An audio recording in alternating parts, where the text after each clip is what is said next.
Yeah, I mean, I've got to go and get myself a. I brewed a new pot of coffee. I thought I need to stay awake. Well, now's the perfect time if you like. I'm seeing you on Skype, but the live stream itself just shows a card.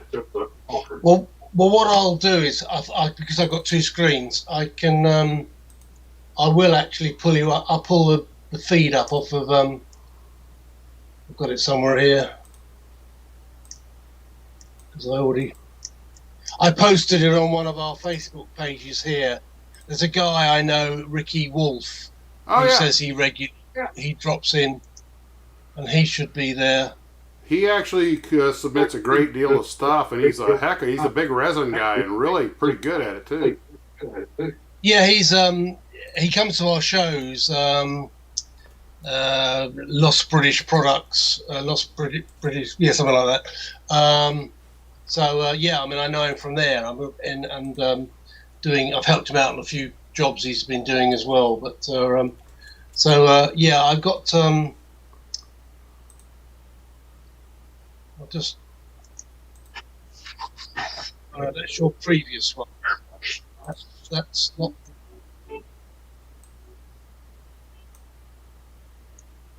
Turn the sound off on that. Right, I'll put it up at some point anyway. Can you still hear me? Yeah. Sorry. Coming in 5x5. Let's see if right.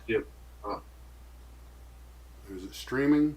It says it's streaming. I'm not seeing it on my feed yet. Let's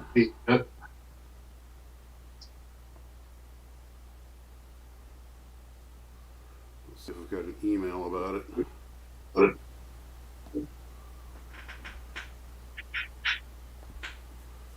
see.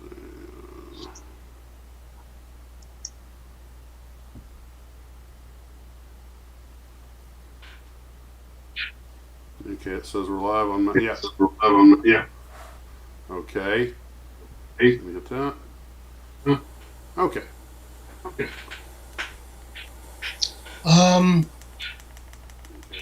Oh yeah, if it's the one that says visit with Mat Irvine, yeah, I can see it. Yeah. Uh-huh. Oh, I can see the link. I was interested. I looked at your United Kingdom group build earlier today. I just thought, oh, what's he done? At least you got the Union flag up the correct way. You'd be surprised how many Americans get it wrong. Oh, I'm sure they don't. A lot of them don't know that there is a right one upside down. Yeah, exactly, because it looks more or less the same. Broad strip on the Flagstaff side, sort of a. We were quite a number of years ago. We were over in Texas, and we went down to San Antonio, and we went into a British pub with a Union flag on the wall, which was upside down. I said, that's a sign of distress, don't you? I think hopefully they turned it up the right way. But no, it was interesting. I was interested in the music you used, because you were using all these. And fun enough, going back to our terms of British and English, we always make the joke that Scotland and Wales and Ireland, Northern or Southern, have got their own national anthems. I mean, Scotland the Brave, and Welsh one is in Welsh. And the Irish one is usually Danny Boy. But England hasn't. What have we got? Jerusalem. So, which you didn't use, I noticed, I didn't even know that until 3 seconds ago. No, it's one of those jokes. It's always played at the last night of the proms. And Pomp and Elgar Pomp and Circumstance with the words, which Elgar apparently didn't like, weren't his words, but he didn't like it. But that's got adopted really as a British one. But the actual English, no, we haven't. And it's for Jerusalem, because it's got England's green and pleasant land in it. Green, I'm not quite sure how pleasant it is at the moment. Everybody's on strike. But oh dear, I don't know. It'll make you wonder, but still. Well, a lot of the music I picked, I usually try to use show tunes. You run into copyright issues, but I don't monetize, so I tend to get away with it. Sometimes I get a strike. Yeah. But a lot of them are old movies. But Garfield up in Canada, who is, we call him Orange Tabby because of Garfield the cat, he sent me a lot of CDs, all these great old movie themes, so I use those from time to time. And yeah.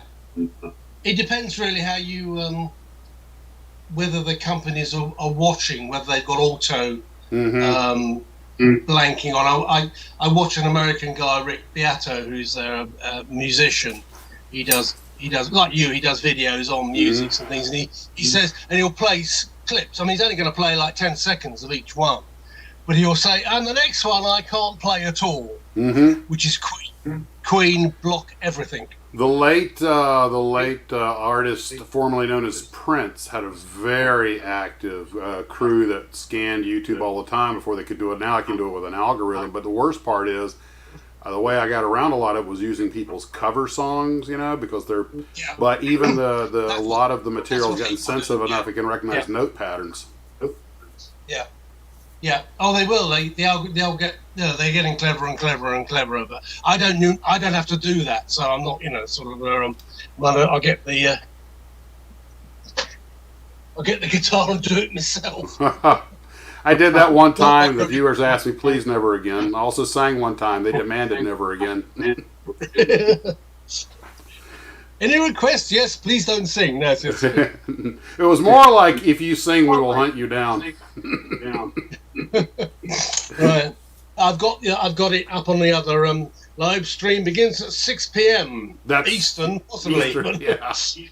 I forgot to type that in. I was in a rush. No, it's all right. I mean, the trouble is, because we have the meridian going through the UK, because it goes through Greenwich.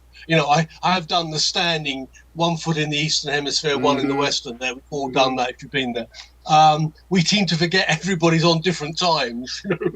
Hey, it's GMT or Universal Time. But still.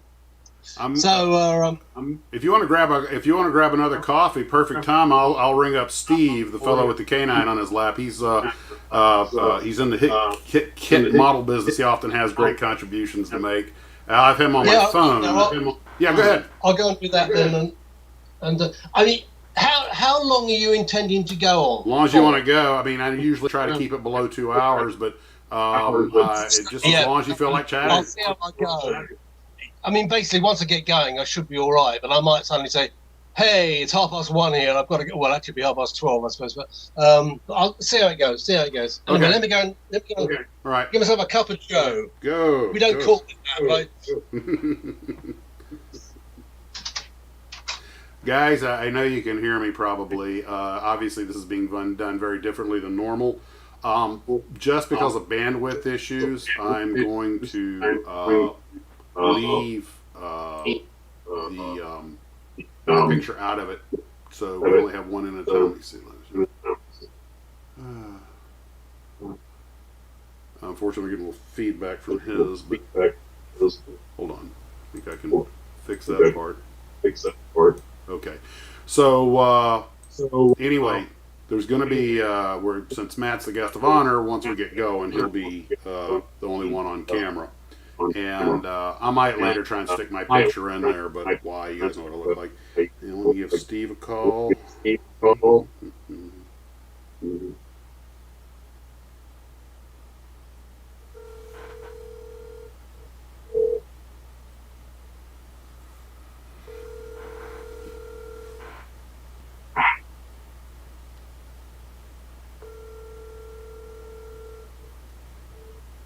Da da da dee da da da da da.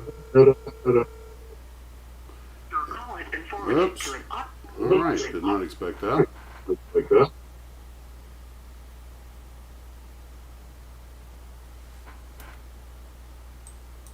Okay. So the dealio is that we'll direct questions at Matt, but I will let him do most of the talking, and we're going to kick off here in about 10 minutes. I've got my volume turned down all the way. I suppose I could try to use my headset. That might. See how that works.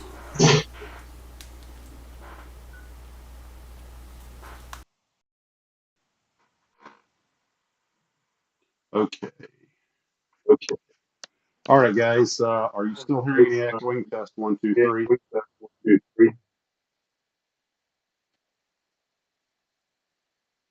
And we got about a 15-second lag, so I'm sitting here staring at the. Switch over the headset. That should fill up the echoing issue. At least on my end. You'll probably still hear it on his end.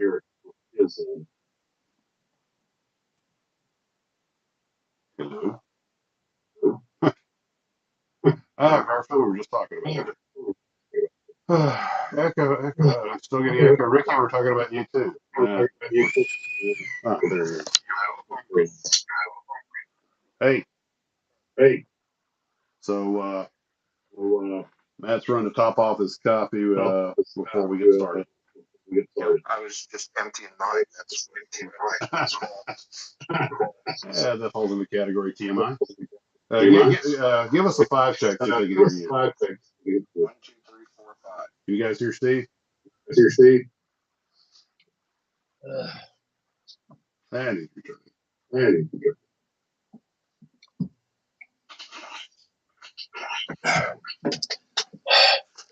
I had to put on my headset because we were getting so much echo. You got your own mug. I've got my own mug. There you go. This one is from Mike Machat. He did the artwork. I didn't bring my Max's models, Mike. What was I thinking?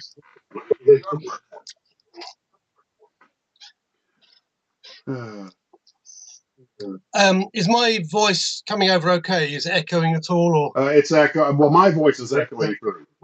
In other words, your speaker is looping back through your microphone when I speak.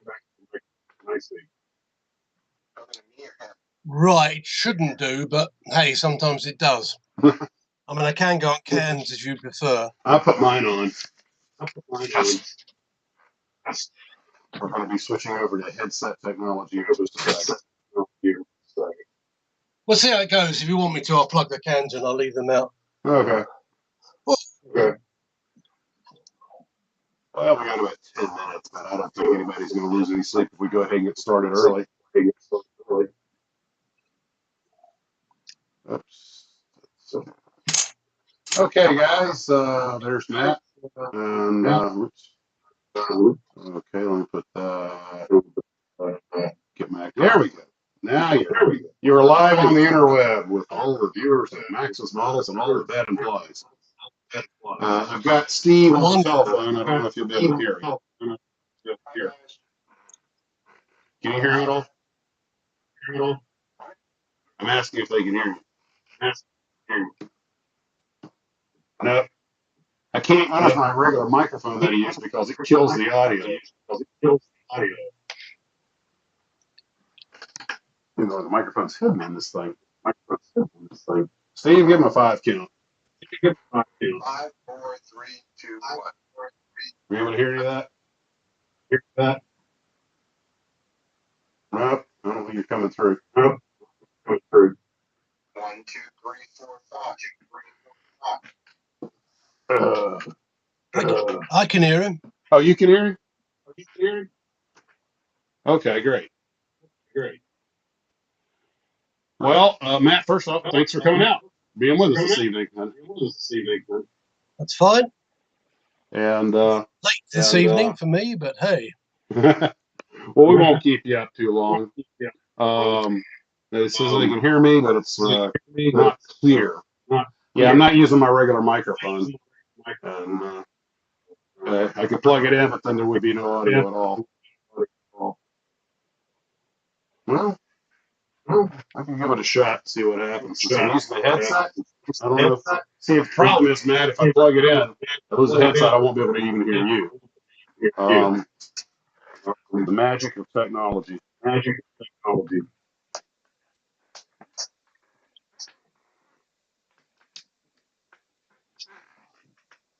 1, 2. Let's see. All right. Matt, give me a 5 count. Matt, give me a 5.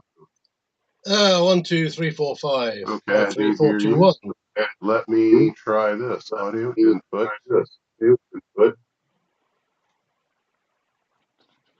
As you can see, Matt, this is like NASA.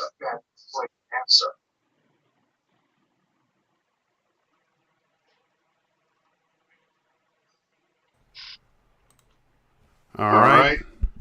Right. Let's see. Matt, can you hear me? Matt, can you hear me? Okay. Okay. All right. Steve, get another 5 count. 1, 2, 3, 4, 5. Is that any better? Better. To me, Yeah. I can hear him just about, yeah. Okay. Okay. Let me, hold on. I'm going to clean this up just a little bit. 1, 2, 3, 4, 5. Okay. Well, this is using the Yeti, which is a much better microphone. Yeah. Everybody gets to enjoy the technical problems along with us. Everybody says it's better. Well, okay. So now they can hear me better. So, all right. And on with the show. What? We don't want to hear you. We want to hear Matt. That's right, Matt. Everybody came here to hear you. So, Well, right too. Well, first thing I guess we kick off with is the story probably everybody gets when there's some sort of a celebrity is how did you get started with models? Hey, well, I'm not sure about the celebrity bit, but well, a brief history. I mean, being a boy at that particular time, in the 60s, there wasn't much to do. You sort of went to church or to scouts, youth club, or you played football. That's proper football. None of this stuff you play over there. Or you built models. And the usual story was you get to your sort of teens and 14 to 15, and you usually discover girls in cars, or these days possibly boys in cars. It doesn't really matter. And you give up on the models. And in fact, I think it was Fine Scale Modeler said to me once, the editor there, and said, and they read, because they can see it from the cycles that they go through on the selling of the magazine. He said, then when they get to their 20s and they've got married and they've got kids, whatever, or 2.4 children, and they start building models again. Well, the thing is, I didn't stop. I did the other things as well. I didn't actually stop. And when I joined the BBC, I didn't join originally as effects, but I joined in news, BBC television news. I was a researcher, a picture researcher. But then I couldn't do that for the rest. Well, I mean, I suppose you could do that for the rest of your life, but I didn't. And I contacted via the internal network, which is picking up the internal telephone. Hey, long before computers and intranets and things. And I found there was an effects department, and I went along for an interview, and the boss at that point, one of the creators, Jack Kine, unfortunately long dead, he gave me a 2-week trial, and I left 25 years later. So I must have done something right at some point. So, hey, and just to get it absolutely correct, because I mean, it's understandable, because I would go on to Saturday morning kids programs over here and talk about the models mainly. So people would say, oh, you're a BBC model maker. No, I'm a special effects, or visual effects as we call them, designer or supervisor would now be termed. But I can understand talk about the models. Yes, models are part of it, but we did everything that are special. But I suppose on the amateur side of it, yes, I'm known for the model making. And you have a very good collection of American muscle cars. You probably have one of the best model car collections in the UK. So why don't you tell us about that a little bit? Because a lot of these guys are fanatical car builders. I've probably got one of the best collections in America, actually. Yeah, I've always been fascinated by American cars, and I'll tell you exactly why. I mean, I drive American cars now. international cars, which happened to be made in America. But at the time, the main British company, still is Airfix. Airfix had a wonderful range of cars, but they're 32nd scale. And they're fine. And they didn't have, rubber tyres, as we still tend to call them, and chrome parts. They were standard plastic, standard injection styrene.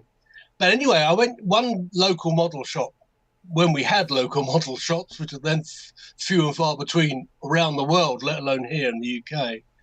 I found these American car. It was an AMT, and it was either the 57 Thunderbird, it was the 62 Fairlane. But the 62 Fairlane would date me completely because it was an annual car. A, they were bigger. B, they had rubber tyres and they had chrome parts. And I thought, hey, this is for me. So that's what sort of got me turned on.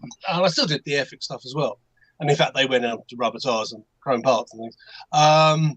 But that's what got me first interested in American cars, because they were American kits and they were almost by default American cars. I mean, AMT did a few, they did the Cobra and the Mercedes 300 and things. But hey, most of it was American, and that's where it got me interested in it. And so yeah, I mean, as we've discussed, I drive a couple of American cars now, nothing particularly special, but they are, and one is left-hand drive, one is right-hand drive, and it doesn't really bother me. I can jump from one side to the other and the sides of the road, strangely enough, and from automatic to what you quaintly term stick shifts or manuals. And it seemingly, it doesn't bother me. I don't get in and suddenly crush the brake pedal to the floor because it should be the clutch. I just seem to be able to do it. Same as driving over your side. I can't think of driving on what I would say is the right side of the road where right equals correct side, i.e. the left. I just drive on the right, as everybody else tends to do over your side. I've only had one accident because some guy was on his cell. He came up from the traffic lights. I looked in my mirror. He's on his cell. I said, "You can hit me," and he did. Yeah. Wasn't my fault. Sadly, all too common occurrence. Well, in your video, you talked about you showed some of your collection, and when you gave your impromptu history of kit models, you talked about destroying kitchen tables, which we all did with much to our mother's dismay. When you started building models, how old were you? How old were you when you started? Well, I think I was about 6 or 7, actually. I remember using plasticine modelling clay, which still exists, building little model spaceships. In fact, I didn't realise at the time they were the Disney Tomorrowland models. The fact that the stuff that you could buy from Strombecker, because we didn't know that, I didn't know that at the time, and with the kits, because they're still available through Glencoe, many of them.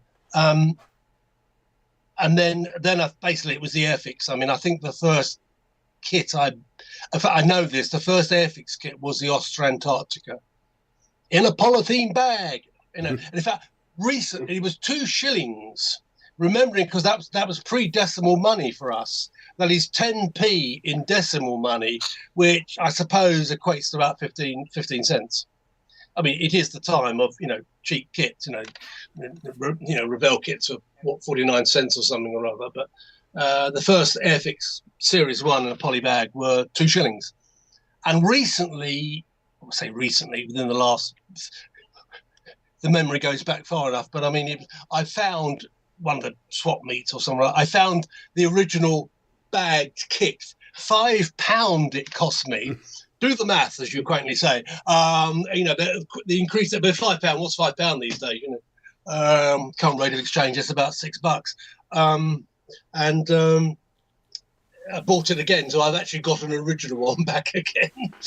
Yeah, people are making you pay for nostalgia. Well, we do, yeah. And at the time, I always we built everything. I mean, when Airfix had this deal with Woolworths, that was the British Woolworths, which was still in existence when the American side packed up. They were separate companies by then. And Woolworths had this deal with Airfix that they always got the Airfix kits a month earlier than the hobby stores, which, if you think about it, was quite mean, really, because, hey, you go to the hobby stores to get no. So, but unfortunately, because Woolworths got our money, so every month, and they were putting out about 6 kits. But because they were complete mix, you get an aircraft, you get a ship, you get a car, a figure, trackside accessories, something. So we just built it all. Us boys, schoolboy friends.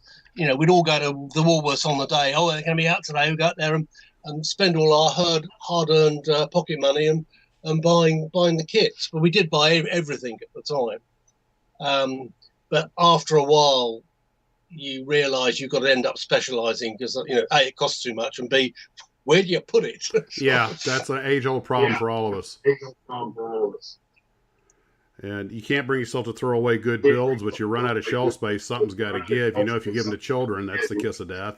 They hit the waste pile, it's a dagger in your heart. Well, I was fortunate in my...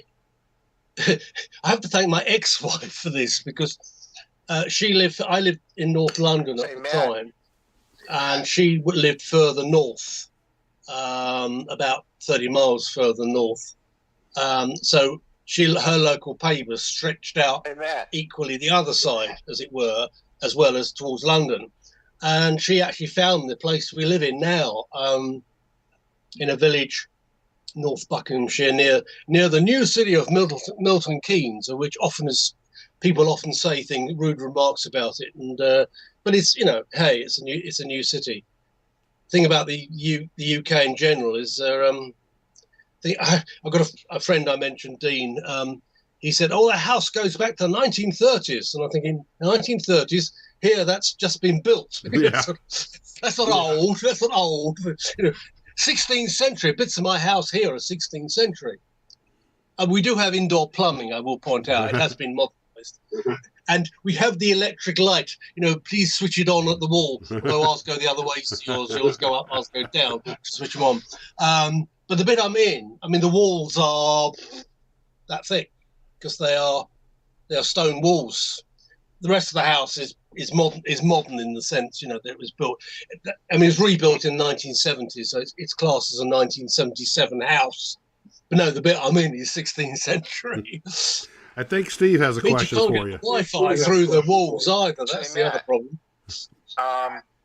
I'm noticing from the video of your right shoulder, you have a picture of a wheel stander back there. Is that a little red wagon? That the little red wagon?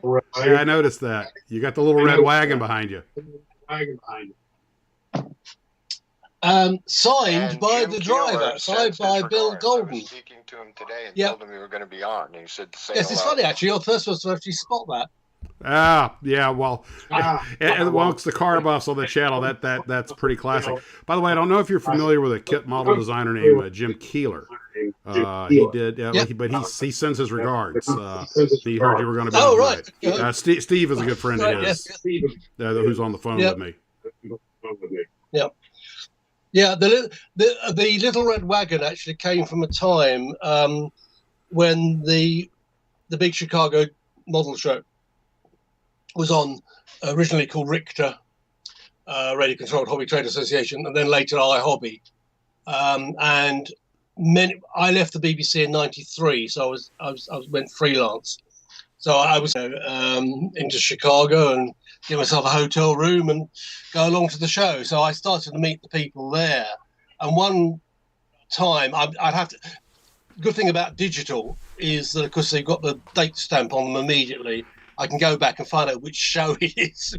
Well, one of the shows, it had to be a time when Testors reissued the Little Red Wagon, the old ITC kit, which is always a great kit. And they got the Little Red Wagon there and Bill Golden there. And the photographs were available. So, hey, I got him to sign it. So it's on the wall. I don't tend to get autographs from people. Basically, I go along to shows, conventions, and I'm sitting there signing. But a few people, if I know them, not in the case of Bill Golden, I met him 5 minutes. A few people I know, certain people. One person called Arthur C. Clarke I knew 40 years or so, so I do have his book signed. But I knew Arthur. Patrick Moore, I think a name is known to Americans, our famous amateur astronomer. He unfortunately he also died about 210. But again, I knew Patrick. I worked on the Sky at Night programs for many, many years, so I've got him to sign books. But in normal, no, I don't get signatures. But Bill Golden, I thought, I'll tell you. Here's a little secret which will go around completely around the world. We had Catherine Bach over to one of the conventions that I was guesting at myself. And of course, the name doesn't quite ring a bell with people, she's Daisy Duke, of course. Oh yeah. And we had a lookalike General Lee, because it's not her car. Her car was Daisy. It was Dixie, the CJ7 Jeep NPC did. So I actually got the right kit, and I said, "Well, Catherine, would you mind?" So I thought it's Daisy Duke who can't not. So I haven't broken my own rules slightly there, and I've got her to sign. I got her to sign the box. And in fact, Dean and myself. I mean, again, he's been dead many years now, but Ed Roth, Big Daddy Roth. Oh, Big Daddy, yeah. He was at Richter when the Beatnik Bandit 2 came out, and we both got him to sign the box of the kit. And we remember to take the wrapping off. Other people got them to do that because they'd got the cellophane still on. So of course, as soon as I took it off, we took it off, and they got him to sign the box. Yeah. But very few exceptions, but I have got those ones. Well, do you still build kits? Oh God, yeah. Mostly cars, right?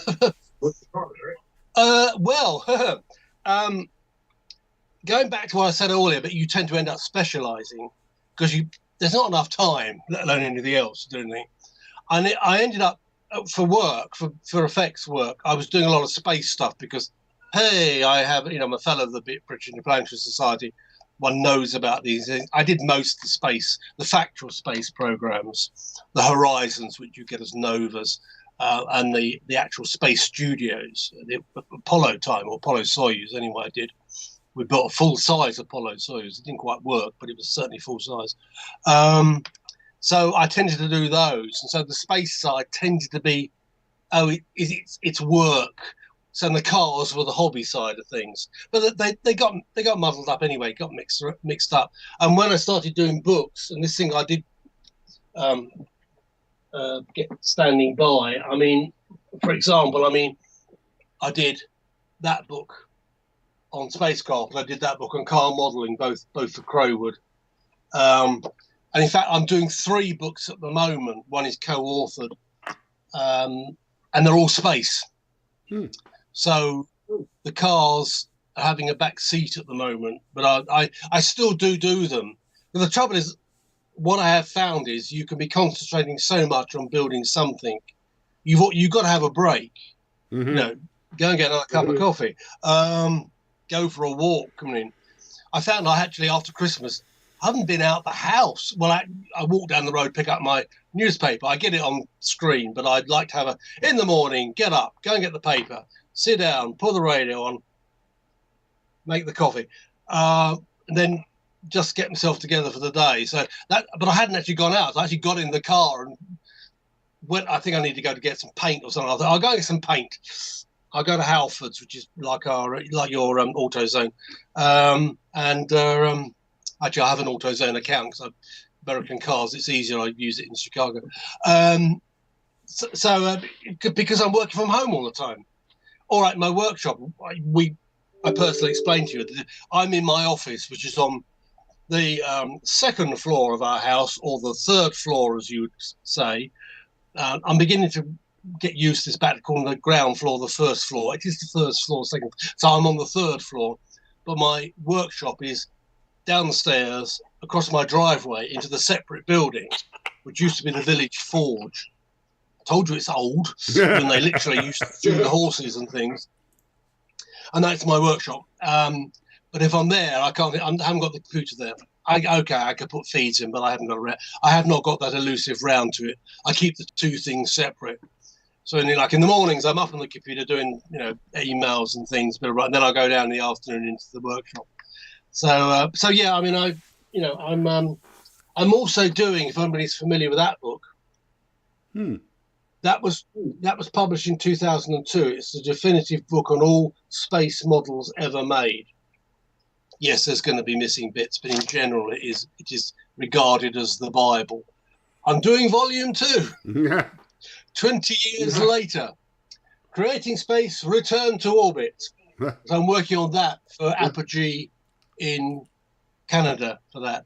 Apogee, of course, is run by Britishers, whose actual grandparents, I discovered, ran a pub about 8 miles away from here, literally where I am. Small world. That's coincidence for you. Well, you're doing all the space stuff and writing all these books. Do you still do any work for the BBC? I run, as we say, the dog, uppercase T, uppercase D, when required, but it's few and far between. And the present moment, a friend of mine, Jason Joyner, he runs all the big shows, the Collectomanias and Film and Comic Cons here in the UK, and in fact, Europe and some in America as well. He started the National Museum of Film and Special Effects, or S-Effect, sci-fi he calls it, museum in Milton Keynes. And I've lent him the dog. The canine is the real one, is there. I can get it back within 24 hours if necessary. But hey, it gets him out under my feet, you know. Otherwise, he gets in the way of. So he's there and a few other models and things. So I'll do that. We had a program called Stargazing Live, which ran from Jodrell Bank, the world's 3rd largest steerable telescope, radio telescope still. And that ran for 6 years, but they just pulled the plug on it. Hey, you know, and I was just supplying models. Basically, it was a case of, hey, we don't necessarily want all CGI. We want, you know, some real stuff on shelves and real stuff that the presenters can, you know, can interact with.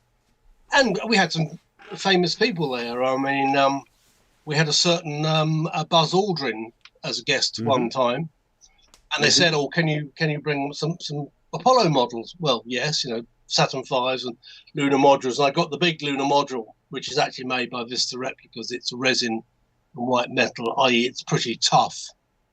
And the main presenters of Stargazing Live, one was Dara O'Brien, who's the Irish comedian. I don't know if he's known to American audiences, but he actually has got a degree in physics. So he can do both. He can talk in the sense of presenting stuff, and he actually knows what he's talking about. And the other guy is Brian Cox, Professor Brian Cox, who I think probably is known to the Americans. That's not the actor Brian Cox. This is scientist Brian Cox, who used to play in the group D Ream. He played keyboards for D Ream. He doesn't now. He gets most of his money by being presenter for a lot of BBC programs and others around the world. But anyway, I got the model there, the lunar module model there, and Brian said, "Oh, do you mind if I pick it up?" And I think it's something like that.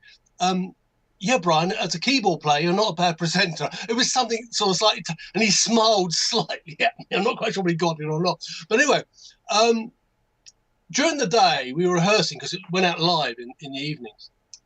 And Buzz arrived, and he didn't do the walkthroughs. He arrived and did the program.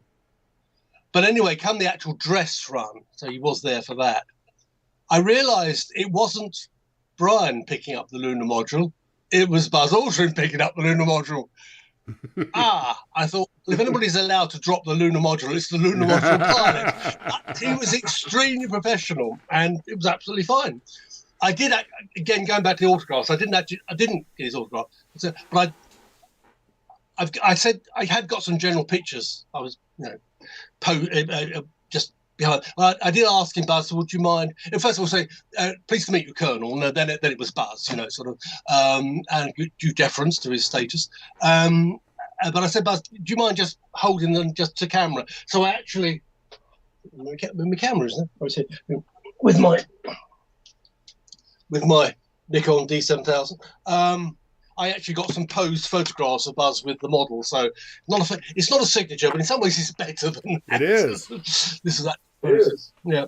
So hey, so so again, going back to I did that, and but no, it depends. I mean, I'll basically I've been doing interviews for Channel 5, which is one of our independent companies, on BBC programs. Basically, they're looking back at comedies, sitcoms, which I worked on. I didn't just do Doctor Who. In fact, Doctor Who was a very small part of what I did. And they were looking behind the scenes, the secrets and scandals of. I think this is before Prince Harry wrote his book. They've changed tack now. So I went on and did those, and because they come out as Channel 5 programs, they don't come out as BBC programs.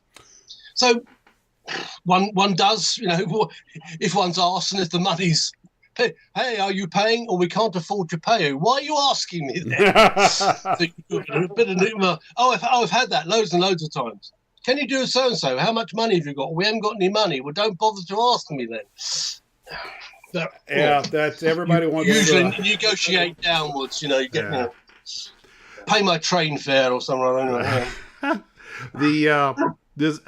Most people who have a background in media and broadcast in any capacity, if they have any kind of reputation, it often revolves around one character. Bill Shatner's always going to be Captain Kirk, that sort of thing. Bob Denver was basically ruined by playing Gilligan on Gilligan's Island. So I guess maybe it gets a little tiresome that everybody just relates you to Doctor Who and K9, or does, Well, I can't. As I said, I used to do the Saturday morning kids programs in front of cameras, which were 3 hours live, totally unrehearsed. And that's what people saw me do. So they assumed I only did that, and B, they assumed I did everything for the BBC. No, there wasn't enough hours in the day. In fact, one program, one of our buildings in London, the Barbican, if anybody knows London, the Barbican Centre, and opened, and we did a live OB, outside broadcast from there, and I got half a dozen of my colleagues along. So I just sort of presented that bit and got them to do the stuff to show it wasn't just me. There were other people who did this, and I got other people on it, ones and twos every now and again to do stuff to show it wasn't just me. But the fact they found I could actually get up in front of a camera and ramble on and talk and things, which a lot of people who work behind the scenes can't do. Mm-hmm. I just so happened I could do both. There are a few other people who have done that. They've come from behind cameras to work in front of cameras, and they can sort of do either. But frankly, if people are behind cameras normally, they stay behind cameras. They don't want to go in front of cameras at all. Speaking of which, real quick, so that proper credit is due. You've mentioned a lot of people mistakenly think that you designed and built K9. You want to give the proper credit to the gentleman who actually created that? Yes, the design of the K9 you'll know and love is one of my colleagues called Tony Harding, who thankfully is still with us. Tony, for the story The Invisible Enemy, which is 1977, was a very heavy effect. I mean, you think Doctor Who's are always heavy effects. No, some are more than others. This one was very heavy effects. And the first effects designer on it was one of my mentors, Ian Scoons, again sadly departed. Whereas he worked for loads of companies. He worked for Hammer, he worked for Anderson, he worked on Thunderbirds. Then it came to us, and he said, "Look, the shows. There's just so much work on this. A lot of miniature work, model work. In fact, we were all helping out. I was a designer at the time, but I mean, I helped out build the models that he then filmed." But K9 was part of it as well. And in fact, Ian had done a design. It is out there. It's been published. If you sort of Google K9 original drawings or K9 Ian Scoon, I mean, he'll come up with a completely different design, it looked more like a poodle. Actually, I've got somewhere, but it did have legs. But how the drive would have gone. I mean, Ian was brilliant designer, but he would be the first to admit he was absolutely useless when it came to technicalities. So the actual drive would have been totally impractical for a four-legged device. But Tony was brought on to do it as the other designer. He came up with the K9 design. But he admits he literally was, I was going to say divine. Well, I was going to say designed on the back of a fag packet, but I've got to be careful when I use that term with an American audience. Designed on the back of a cigarette packet. But then Tony didn't smoke, so he obviously was probably on a napkin or something or other, grab a tissue, draw it with a pencil on that, or Sharpie or something or other on that. That's what most of the designs were done. In fact, that's the way he did do it. And people said, "Oh, have you got an original drawing?" Tony had to draw the drawing after he'd done the design because people didn't believe there was an original design. No, it was a sketch. It was a sketch. 6 of the people in the department built it, did the molding for the body and the mechanics and things. We've got a radio control guy in to do the electrics, to the radio control side. And basically, it only just about worked for the studio. But then, hey, it's only going to be used for one program. Oh, no, it's not. There were 2 endings. One where he leaves. He leaves the program. He stays on the space station with Professor Marius, I think it was called. The second one was he goes with the Doctor, and of course they chose to go with the Doctor. And Tony tells the story. He says when the producers came to him and said, "Oh, we need him for the next story," he said, "Oh, I can redesign him now." "Oh, no, you can't, because it's obviously his design set. What we could do, we could redesign the inside." Which is what later I did. I didn't do it immediately. Myself and one of my assistants, Charlie Lum, very quiet guy, but extremely clever with electronics. We basically, I think I went to lunch one day and I said, "Charlie, are we going to start doing the dog?" And he said, "Oh, I've already ripped the insides out. We've got to do it now," sort of thing. So that's when we moved radio controls, and I did the radio control side, and Charlie rebuilt the chassis and things. And that's basically how he's been. I mean, my input, I suppose, is that the dog has been through 3 incarnations, very imaginatively called the Mark 1, the Mark 2, and the Mark 3. Basically the same dog, just resprayed different colour. We only had the one. We had 1.5. We had a dummy body. Pick him up, you'll do yourself a mischief. So we had a dummy body, which even Tom would have had a job picking him up, because the dog was only in the Tom Baker era of pictures, stories. In fact, in some stories you can see it. You can actually see the dog's got tipped up. You can see it's absolutely nothing inside. Sort of editing didn't really come into that. So cut around it. No, we can't. So we had 1.5 dogs, as we usually term it. So we just resprayed it. Now, in 81, which is he ironically left in a story that I did, which was Warrior's Gate. It's almost my favourite story. It's one of the best stories. One of the weirdest ones, but one of the best ones. And he left in that. And in fact, I actually ran him in the studio because our normal operator, Nigel, he'd broken his ankle or something like that. But don't worry, sorry, he won't be doing the last one, but I'll run him in the studio. So I did that, and that's it. He went. But later that year, they decided to start the first spin-off, Doctor Who, which was going to be a long-running series. It was actually called A Girl's Best Friend overall, but it actually ended up being called K9 and Company. And we did this vast run became one, because there was a limit to what the dog could actually do.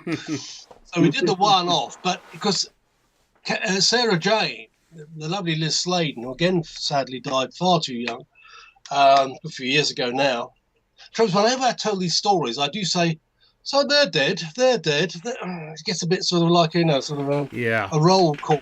Remembered. But she had never worked with her.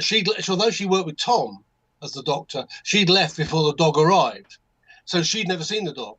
So Sarah Jane comes back, but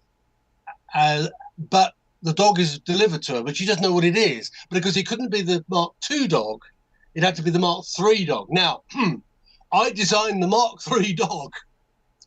Now, as it's been that way since 1981, I suppose it's the longest. But basically, all I did was I chose a different colour, and I put 2 other handles on him. Because when he picked him up, the Tony only had the one handle, which I think was the one at the front. The Doctor Who experts will tell me I'm wrong about this. It could have been the handle on top. Anyway, I put 2 more handles on. So frankly, not so much you could pick up the real dog, but you could pick up the dummy dog, which of course handles had to match. So it was much more convenient. You know, otherwise you were sort of trying to pick him up by. So that's where he ended up with the 3 handles and the different colour. And the different colour I chose as being something odd because there was a funny story. Unlike Star Wars and Star Trek, Doctor Who, it has now, but it didn't generate the toy aspect. Certainly didn't generate the kits. Those 2 kits came off of it. But the carded figures. But the British company Daypole, and they're the lot, if the name rings a bell, they're the lot who bought Airfix's trackside accessories and the old Kitmaster locos. Rather ironic because Airfix is now owned by Hornby, so Hornby could have done with that, and that's the one thing they haven't got. Hey, but Daypole at one of the toy fairs in London, the London toy fairs, came up with the first 3 carded Doctor Who figures that hadn't been done before, and they were wonderful. They were a 5-sided TARDIS console.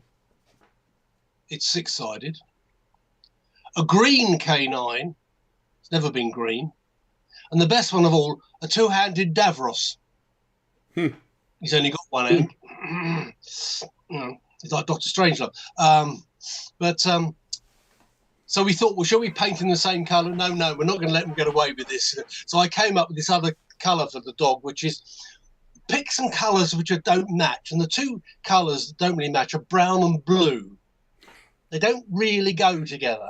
So what I did was, one of my cars is a Scimitar, which is a British sports car, sports estate car made by Reliant.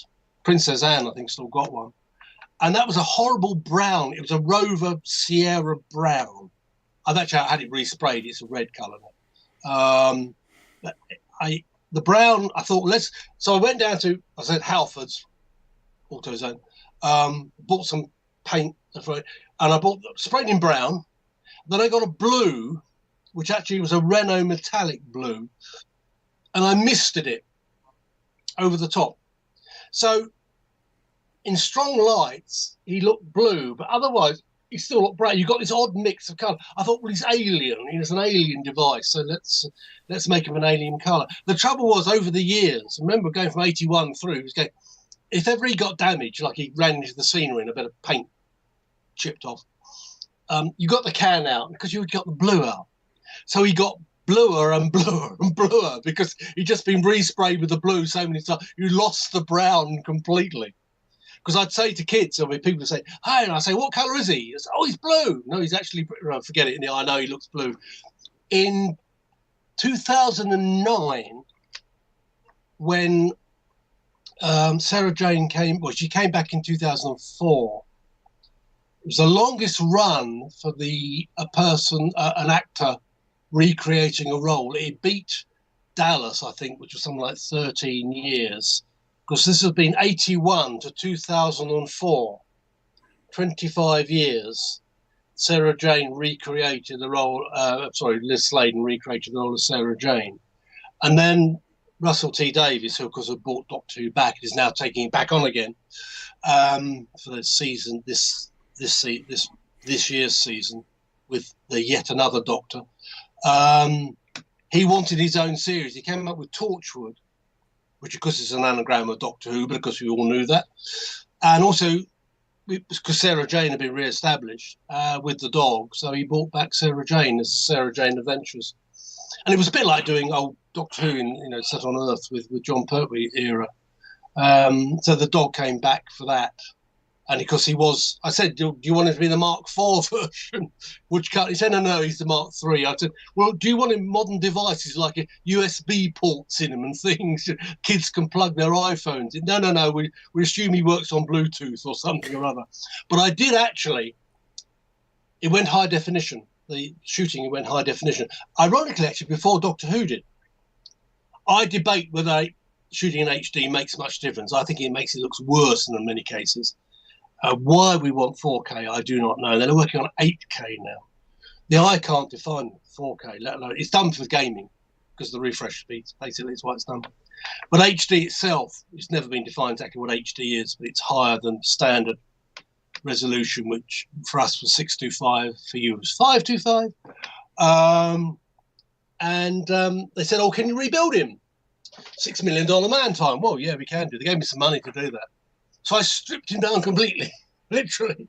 Never been done before since way when he first built. Literally, working here in my workshop, stripped him down completely, and I resprayed him. But I went back to original colours. I went back to spraying with the brown. I got the same brown. Couldn't find the blue, but I found a Ford colour called Cosmos Blue, and I thought, well, I've got to use that. So that's what he is now. He's Rover Sierra Brown with Ford Cosmos Blue vaguely sprayed over the top of him. And because he doesn't get used very much, he doesn't get damaged so much, so I haven't got to respray him so often. Well, that's a shortened version of the story. And you heard it here first, folks. But the scribe working in the shop, you know, I know they have dedicated. I've seen a lot of behind the scenes photos where they built the RC aircraft for the Battle of Britain and a lot of other stuff, and they're nicely equipped shops, a lot of artisans. The photos are actually wearing ties, which must have been a posed photograph, because who wears a tie when they work in a wood shop? But I was just curious what the working facilities for the modelers and the effects people were. Well, we had a workshop. We had a big workshop. We actually burst out of Television Centre's workshop, which were basically converted offices. And we moved to I nearly said a purpose-built. No, it wasn't. I think it used to be a shoe factory, but it was a factory, not offices, which was 1.5 miles up the road from Television Centre, which means we weren't actually at the studios, but which meant you went on location every time you went to the studios. But it gave us much more space to deal with things. We had stock effects store, materials store, people actually dedicated just for looking after that. Much more people. We had 100 strong people at some point. In the late 70s, it was 100 people that were working there. I always say 100 odd people, some of them very odd. That included the office staff and the stock effects people. But you know, you needed the office. You know, you want to put your expenses form in. Hey, they'll do that for it. You know, you wanted to get a smoke gun out of the studio, out of the stores. So you had to be working. So we had to have people doing that. But we still had probably had 60 or so effects people, designers and assistants at one point, because it was pre-CGI, so everything was physical effects, and the assistants had benches, and the designers had offices, and if the designers, as a designer, you were pampered, you were sorting out contracts and doing costings and things, you know, whereas your assistants had all the fun. But usually you kept one job for yourself. You know, I'm gonna build this. I'm using your bench. You know, go away, and I want to use your bench. And you always kept your own toolbox as well, handy. But from there we would be doing everything for the project. I mean, taking Doctor Who, all right, Doctor's classic one. Yes, there'd be miniatures. The models would have to be built and filmed. But there'd be floor effects. There'll be stuff falling from the ceiling, you know, walls collapsing, stuff being blown up, you know. There'll be special props. The sonic screwdriver, heaven forbid. Ian did the first sonic screwdriver, and I added the magnet to it. Yep, that's it. The magnet on the end, I added. Yeah, that was much more efficient than the real one. But that would have to be done. The TARDIS itself, the TARDIS console was an effect. The police box was a piece of stock scenery. We had a long-running I was going to say cop show, but we never have termed it that, called Dixon of Dock Green, about a policeman, a British policeman, and of course at the time they only just for the start, they didn't have even walkie-talkies, certainly didn't have cell phones, and the only way they could actually contact their station, you had coppers on the beat. They actually were walking around. You don't see them these days doing that, heaven forbid. And they had police boxes, I won't say on every street corner, but there was a number of them around. And if the light was on top flashing, the policeman would come along, he'd have the key for the door, he'd open up the door, he'd call there's been a break-in at number 32 so-and-so road. That's the way it was done. And in fact, also, the reason you could get into the police box, you could actually use it as a holding cell. So if you nicked the culprit who'd broken into 32 so-and-so street, you could lock him up in there and say, call from there, send a car, send a Black Mariah to pick up this villain I've just... That was the reason that actually you could actually get into it. It was somewhat smaller inside than the doctor would have you make believe. So was the TARDIS. My little work shed. That's the reason. I just happened. This is a Christmas card that was sent to us. Perfect. You'll get a tickle out of this. My wife had a 12 by 12 shed built for me to get all my stuff out of the house and into. And we had some leftover blue paint from where we painted the house, so we had the front painted like that. Well, when the channel kind of took off, people said, "Oh, that looks a little bit like Doctor Who's TARDIS." So we came up with Well, we came up with a backgronym like Camille and Ravel or something. But finally we decided we would change the name a letter just in case, and it became the TARDIS. Tamia and Ravel boxes in storage. But this is the shed that I just moved out of because we just sold the house or just moved out of the house into this new one.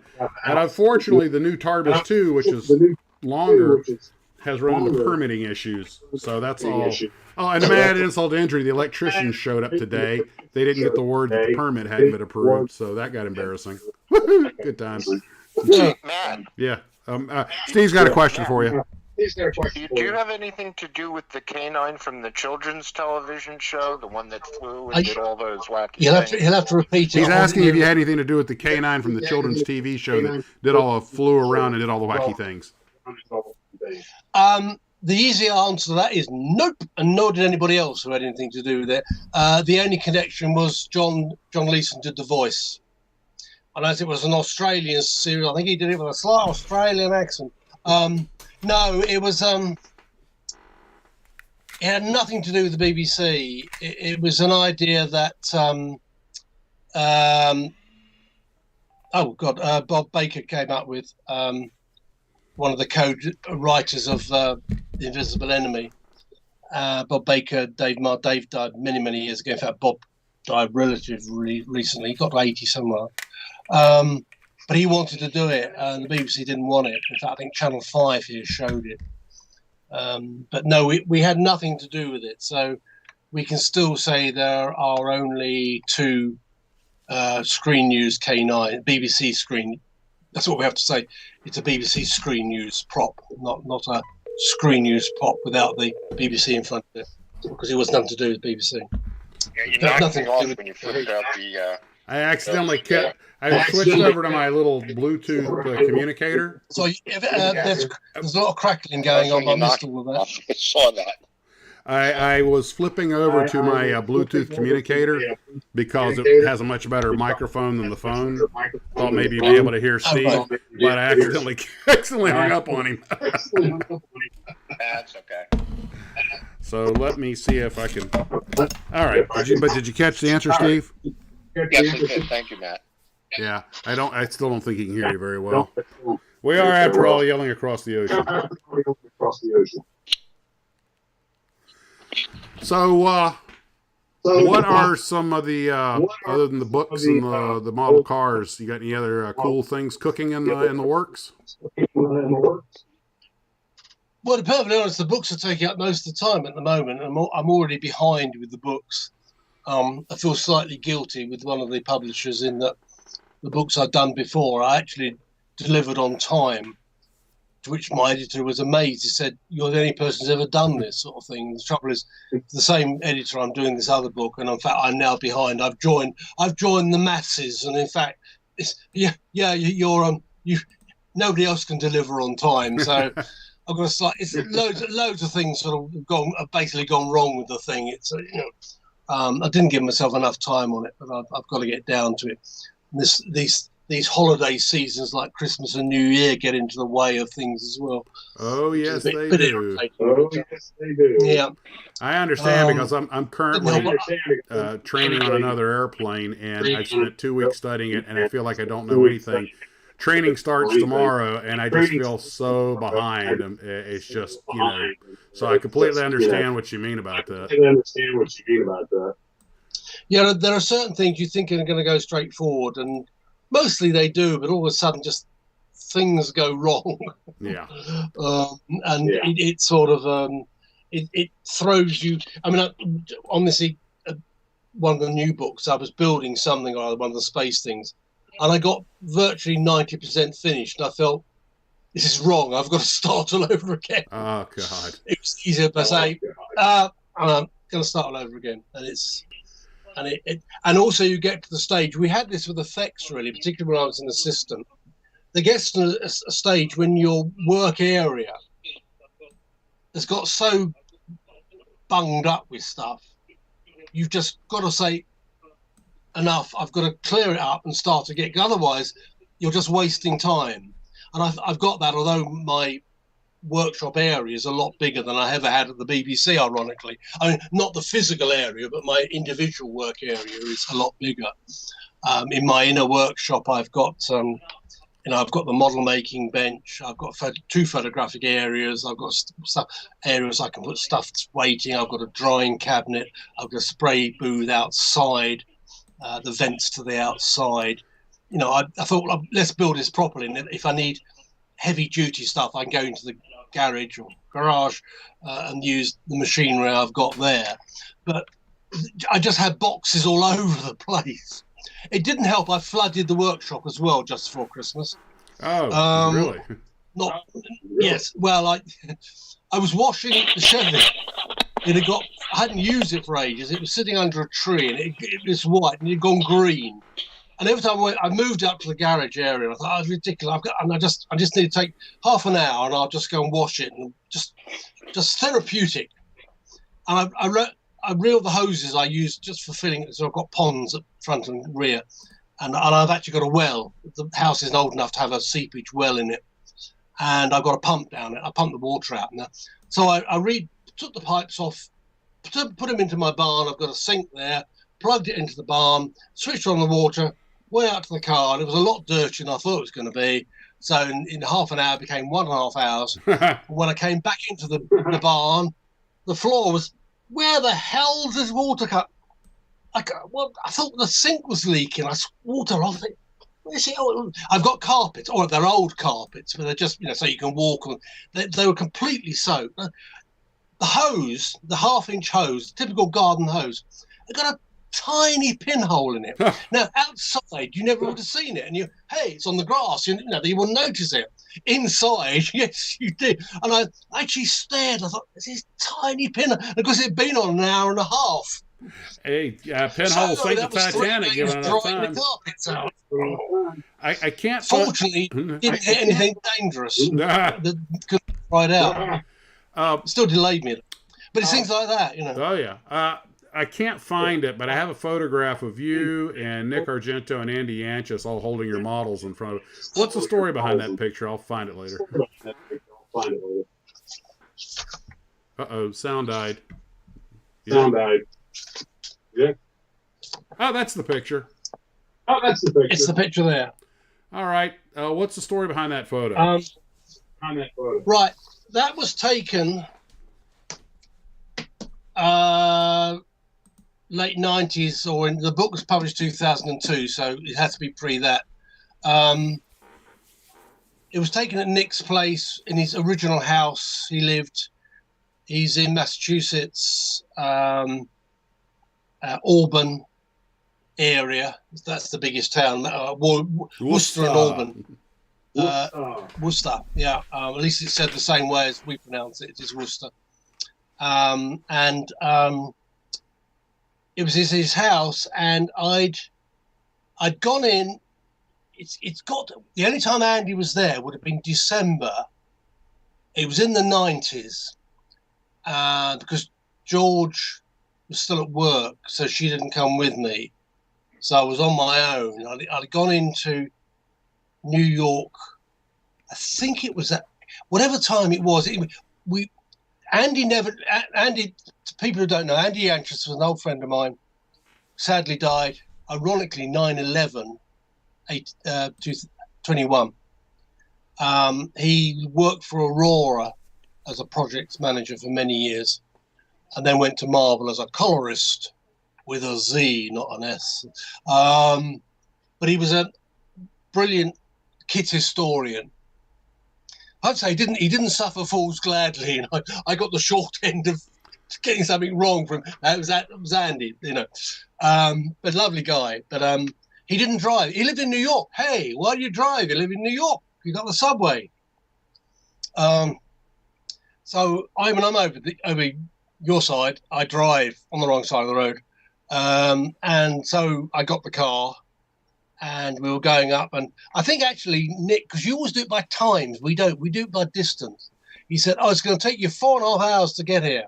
It must have been in the snow. That's right. It was actually. It doesn't show it in that picture, so it must have melted time we got up there.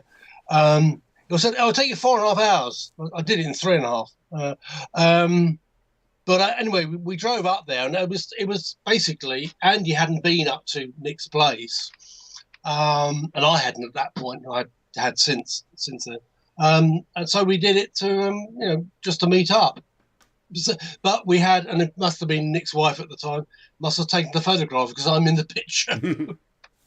And that's Ye Olde Kodak. That's original. That's proper film. That is on my original Nikon F3 camera. But that's how that picture came about. And I thought, well, for the book, which was dedicated, they were two dedicatees of it. Let's use it at the beginning. So that's what I did. So that's where that picture would have come from, wherever you got it from. Somebody scanned it. Andy sent it to me. I helped him do the Aurora files, right, and he basically wrote everything. I just put it together. But like you say, he was a kit historian and really a national resource because there was nobody that had his encyclopedic knowledge. And him and Phil Separano has a lot of his collection. Yeah, I still think, I'm a soft cat. Oh shit, I can't. You still get that thing. Andy would. Oh no, yeah, Andy would have known, but. I mean, JC Carbonel in France. So again, we all know one another. Jean-Christophe Carbonel. He's always known as JC. I can't think what the connection was now. Anyway, whatever it was, I'll come back to that anyway. It's JC just asked me something about the. It's the Atlantis reissue of the Mercury Atlas. Everything is Go kit, the old Revell, because Atlantis have got 650 tools from Revell Monogram, Aurora, and Rimmel. That Revell Germany, or rather Revell headquarters in Germany, didn't want. Fortunately, Atlantis has got them all. But he said, I knew this from ages. He said, JT asked me, he said, wasn't there something about the missile was the wrong dimensions? And I replied to him, he said, yeah, Andy worked it out, of course. I couldn't actually find it. I've got it somewhere. I thought it would have been, I'd have put it in the book, but I haven't got it in the book. But no, the missile compared to the launch pad and the capsule are actually slightly wrong dimensions, but Andy worked it out. You've got to know that Andy is the person that did the first working out of the Star Trek Enterprise. When AMT first issued the kit, it was no scale attached to it. Mind you, it does irritate me when people... I still see it now. This kit hasn't got a scale. It's got a scale. It's a non-traditional, non-conventional scale. It's still got a scale, but the Enterprise... Because it was like a model. It was a bit like the Liberator from Blake 7. I use it more than the TARDIS, because at least we know what the size of a police box is. But the Liberator, we never worked out the scale of that. And nobody worked it out on the Enterprise, but except Andy did. Because you've got to remember that AMT did the kit originally, but they didn't have easy for me to say, distribution in Europe and the rest of the world. So Aurora did. So they did 2 tools. Second tool went to Aurora, and of course Andy worked for Aurora, to be distributed in Canada and Europe from the UK base. Play Toys, was it called? I think that was the overall company that owned the Aurora name in the UK. But Andy worked out the scale. He basically, it's a terrestrial craft from the future, but taking windows and others, he worked out the scale at 635th scale. And that got taken as the genuine scale. That has always been accepted as being the scale. Yeah. Everything's been adapted from that. So he created that original scale. But he would do things like that. He'd work things out very, very precisely like that. I've got missile dimensions that he sent me. In fact, I didn't find the Atlas, but I did find one of the other ones, and saying, this is, the kit is supposed to be 1/40th, but that's 1/38. I mean, he's getting that precise about these sort of things. Mm-hmm. And he was a perfectionist. Yep. Which is why if you got something slightly wrong, you got told off about it. But I always forgave him about it. Yeah, he never. When I got something wrong, he was not shy about letting me know. He was not slow at coming forward. No. People seem to be interested in it, as model building seems to be more of our generation, and maybe a generation behind us.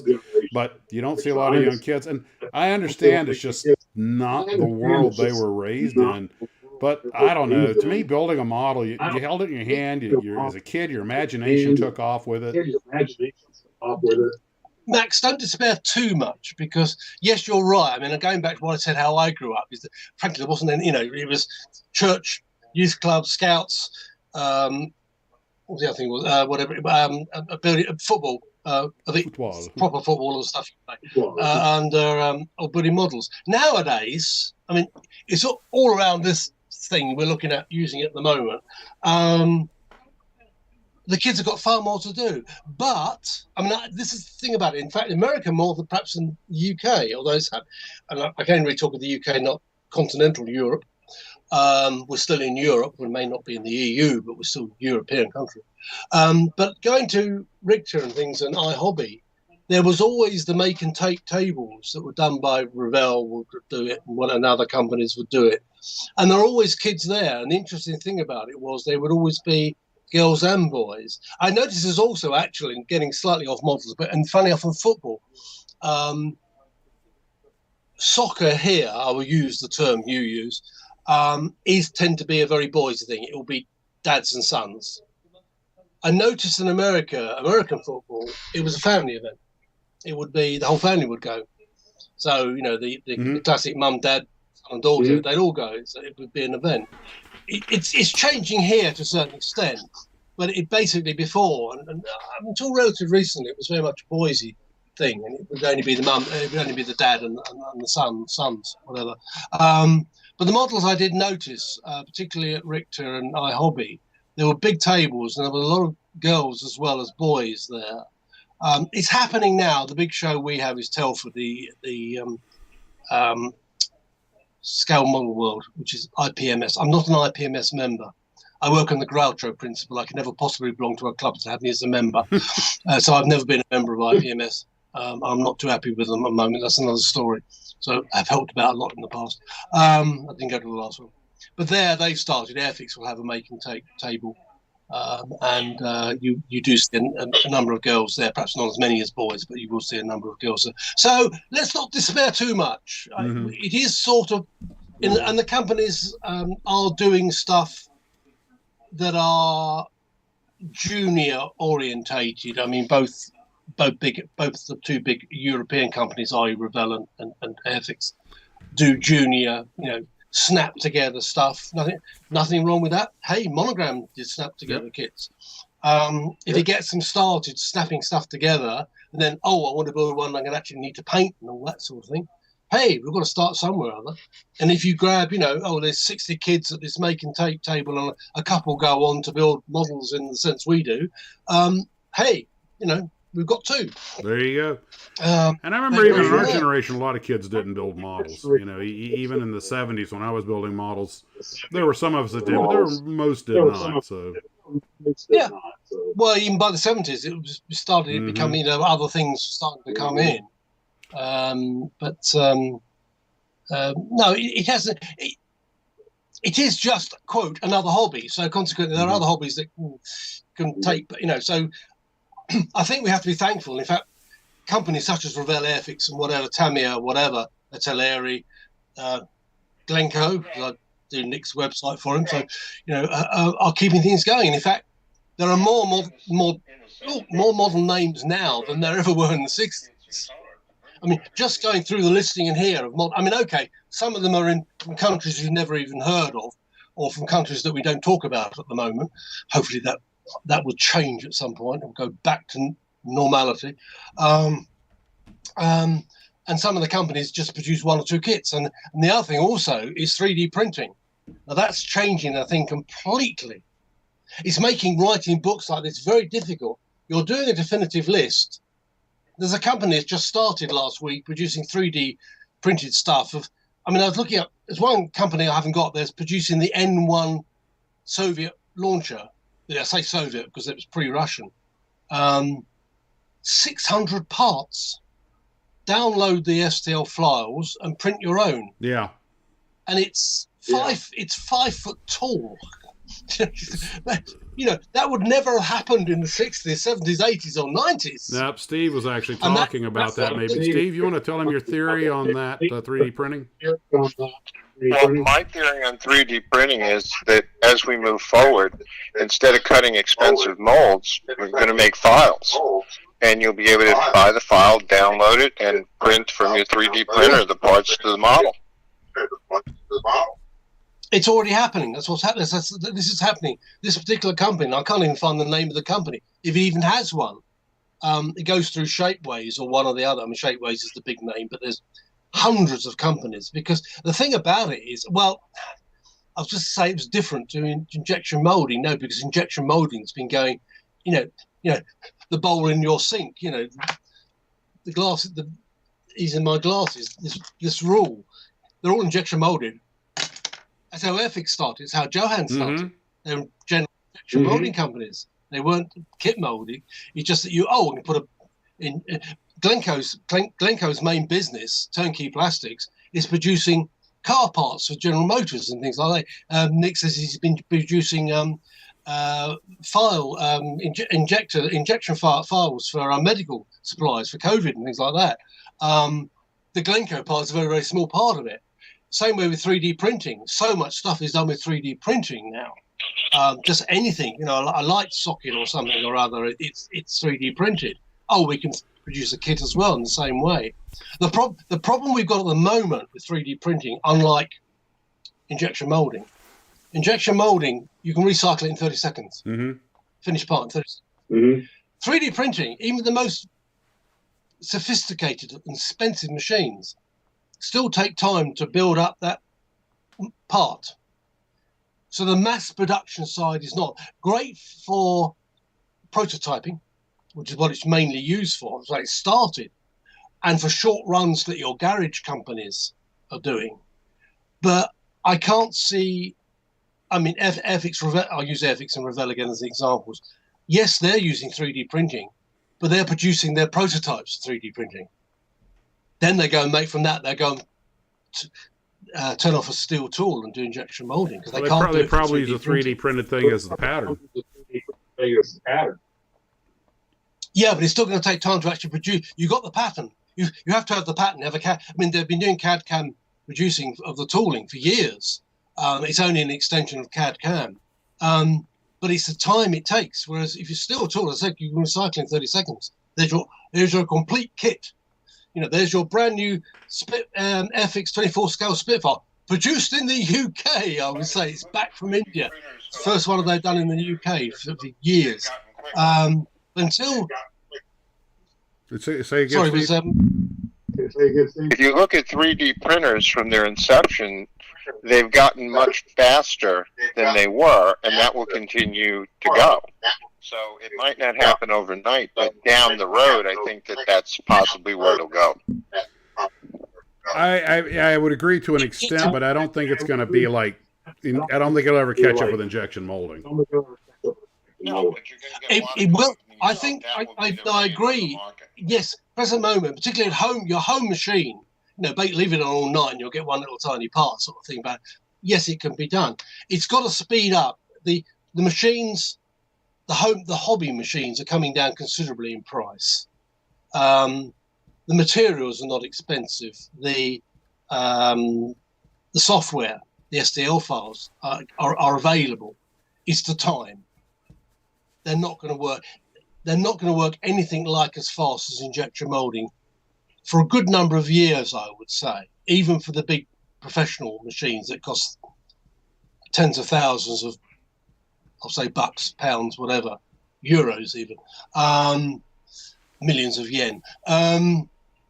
It will come though. The teleport from Star Trek will come eventually in some form or other. Present, I think I say in one of my books, it's all right for Captain Jean-Luc Picard to say tea Earl Grey hot, because they drink tea. I don't drink tea. I drink coffee, but they drink it hot over here. Don't have cold tea. Well, you have cold tea. You just left it. So he has to specify hot. Now, it's frankly easy to put the kettle on. It's still easy to put the kettle on. Put the tea bag in. It will come, but it will be a good length of time. It's also got to be the need for it to come. That's the thing about it. You've got to have the end product. People have got to actually demand something or other. I mean, the only device I can ever think that we never asked for, which was a success, was the Sony Walkman. That one they produced. It's working off dictation tape, for heaven's sake, running at a ridiculously slow speed, but it worked. Everything else has basically been dictated by the market. Who have reduced this? Will you buy this sort of thing? Present moment, home 3D printers are only really for the real nerds. And if us modelers are nerds, the 3D printers are even more nerds. The local office supply store was trying to sell a little cheap 3D printer. And of course, they were very limited in what they could print, and it took forever. So what did they have that they made a bunch of because they had the file for it? A Dalek. A Dalek. Yep. I've seen. Actually, funny story actually associated, and in fact, it goes back to Andy. Last time I was there, and he was, well, silly to think that he was alive, but he was still getting around. This is 2018. We went to his house in Brooklyn, North Brooklyn, and he said, "Oh, there's a place I need to take you to." All right. So anyway, we get on the subway into Manhattan, into Times Square area, which it takes quite a while actually. I know. I've been down there many times. In fact, I go to the Red Caboose Hobby Shop, which is right by Times Square when I get a chance. Yeah, well, also by Times Square is Gulliver's Gate, which is the big display of landscaping models and things. A lot of it America, but it does go around the world. And I went in there, and he said, "Oh, come along to this." And so we went along and paid our entrance fee. Although I found out afterwards I wouldn't have needed to bother, but we did. It was worth it anyway. And there's a big model of New York and things and whatever. And they've got England, well, actually British Isles, because there's Scotland and Ireland as well. And I thought, it's interesting. It's a TARDIS. Oh no. Obviously, they know their Doctor Who. Or, they've got a Stonehenge model and there's a little TARDIS. Oh, we're filming there, obviously. They had little Doctor Who figures. But I went along and I kept seeing, anyway, you go through all the layouts and things.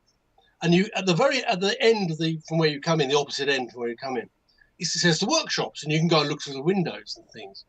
And I went up there, and they've got a 3D printer sitting on the counter, producing a TARDIS. And I said to the guy, oh, and just to introduce ourselves, you've got to Andy. I said, you one guy who was a Aurora model company, and myself, BBC Special Effects, in my English accent. I have to drop it into American sometimes, but normally I was. Anyway, and they go, hang on a minute. And he comes back. And I recognise the guy, Adrian.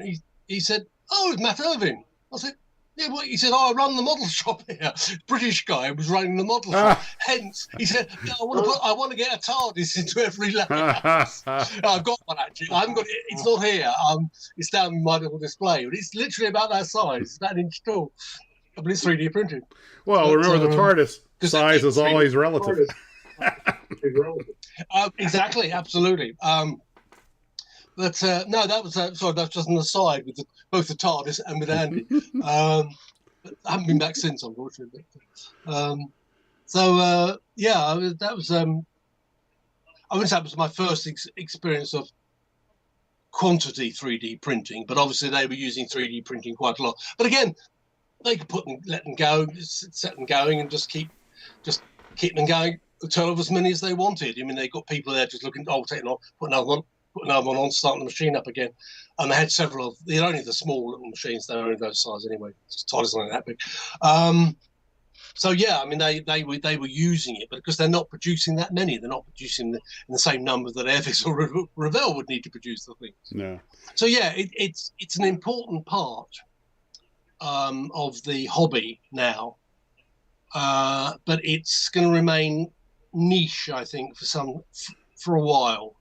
I would say beyond our existence. Well, I'm hanging on forever. I am. Good they luck. say you can't take it with you. I'm a bloody good try. No. If you can't take it with you, I'm not going. Fortunately, Andy left me some stuff in his will, so I was there. I did pick up some stuff, so I've got some of the stuff. Yeah, that's 2022 is a rough year for me. We lost a bunch of people, and we know Elvis's daughter just passed away yesterday, and well, we had Jeff Beck on Tuesday. Man, I didn't know that. See, that's why I don't watch the news. I'm afraid of finding my name in the obits. Well, I always get the Times in the morning. I'd read the obits to make sure I'm not in it before I get up. Well, Matt, is there anything else you'd like to talk about? I mean, we've had you on for over an hour. I feel like I'm hogging your time, but you're welcome to stay as long as you like. It's Sunday here now. Huh. I know I'm fine at the present moment. I said I am doing some new books. I'm doing the updated version of that.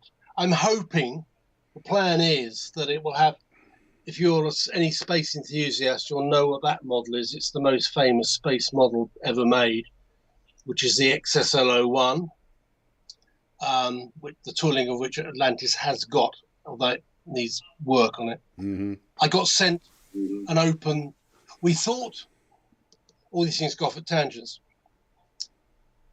The guy who invented or designed the XSL-01 was a guy called Elwin Angle. Elwin E. Angle. XSL-01. Mm-hmm. He was pictured there. I can't see my own picture, actually. You can see it. He's that guy there. Uh-huh. Now, an old friend of mine, Ron Miller, in Virginia, the space artist Ron Miller, it must have been, we got to internet times because we found out, if you look at the box of it, you'll say designed by noted space scientist Elwin E. Angle. Now, we knew of Werner von Braun, we knew of Willy Ley, we knew of Kraft Erika, or Germans or Europeans going to America as known names associated with the kits and things. But Elwin E. Angle, the name's got to be it's got to be made up, But anyway, Ron did an early internet search and he came up with Jonathan Angle, and he emailed him and, are you any? Yes, he's my dad. He lived in Arizona, and at the time, my now wife's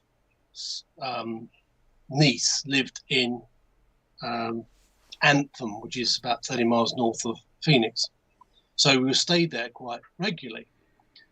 And Elwin was in Tucson, which is just down the road by American standards. You know, it's a 3-day trip by UK standards. But anyway, so and he said, "Oh, well, can we drop by and see you?" And he said, "Yeah, please do." And he's on one of these newest hacienda type estates, you know, that you're building, that the Midwest builds, you know, gated, but it was sort of there's another story attached to that actually. But and anyway, so I met Owen Angle basically, and he's in a wheelchair. He wasn't for old age. He used to live in San Francisco, and after one of the hurricanes, he was repairing the roof and unfortunately fell off the roof and damaged his leg. So he was in a wheelchair. Mind you, he kept all the bottles of wine in the lowest cupboard. Well, they're cupboards in kitchens, not closets, aren't they? They're all cupboards to us anyway. We're not have closets. You come out of the closet. You don't come out. They're of the cupboards cupboard, in the kitchen to us too.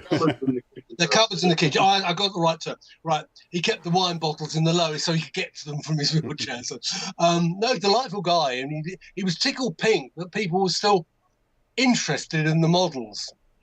He couldn't believe something he designed in 1950, well, 56 it would have been, because the kit came out in 57.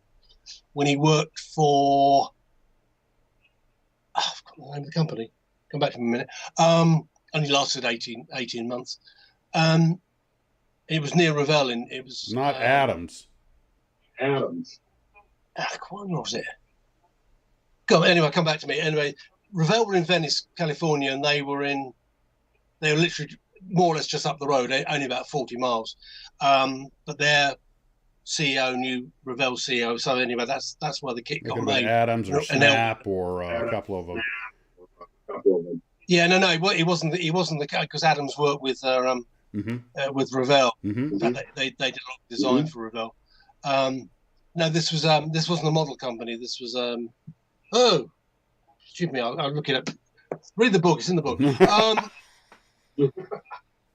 And he was junior at the time. He said I wasn't very old at the time, and actually work out his age because he died at 82 in 2002. So do the math, as you quaintly say. But he got to do this design, which he adapted from something that he was already doing, and that became the XSL-01.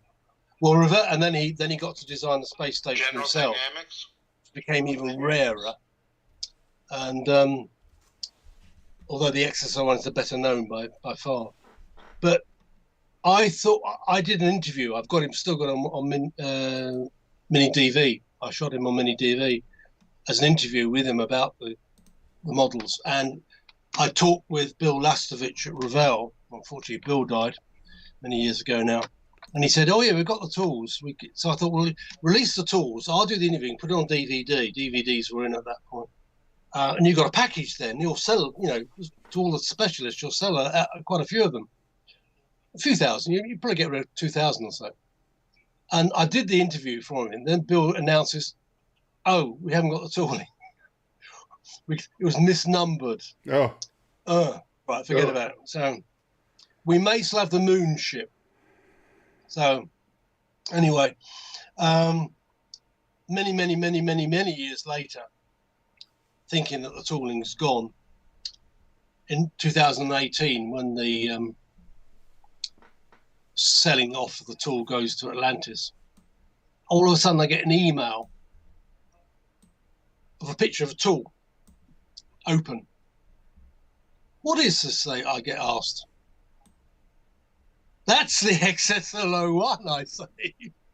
You have still got it."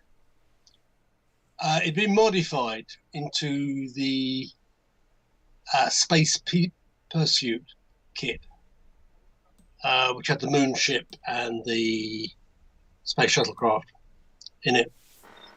And the wrong number got put on the tool.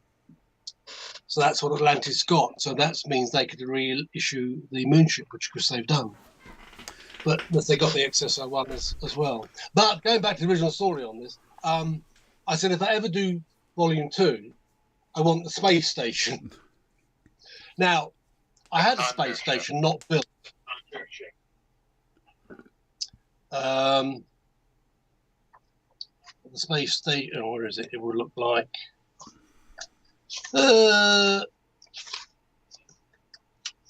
somewhere over here.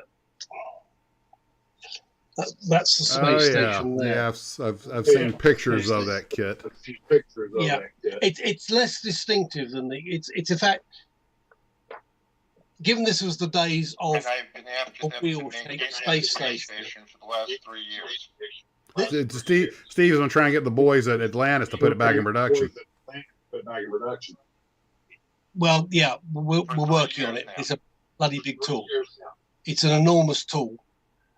The last time I heard from Pete, he couldn't actually lift. He couldn't split the tool because his grain wasn't strong enough. Yeah. The tool's there. Yeah.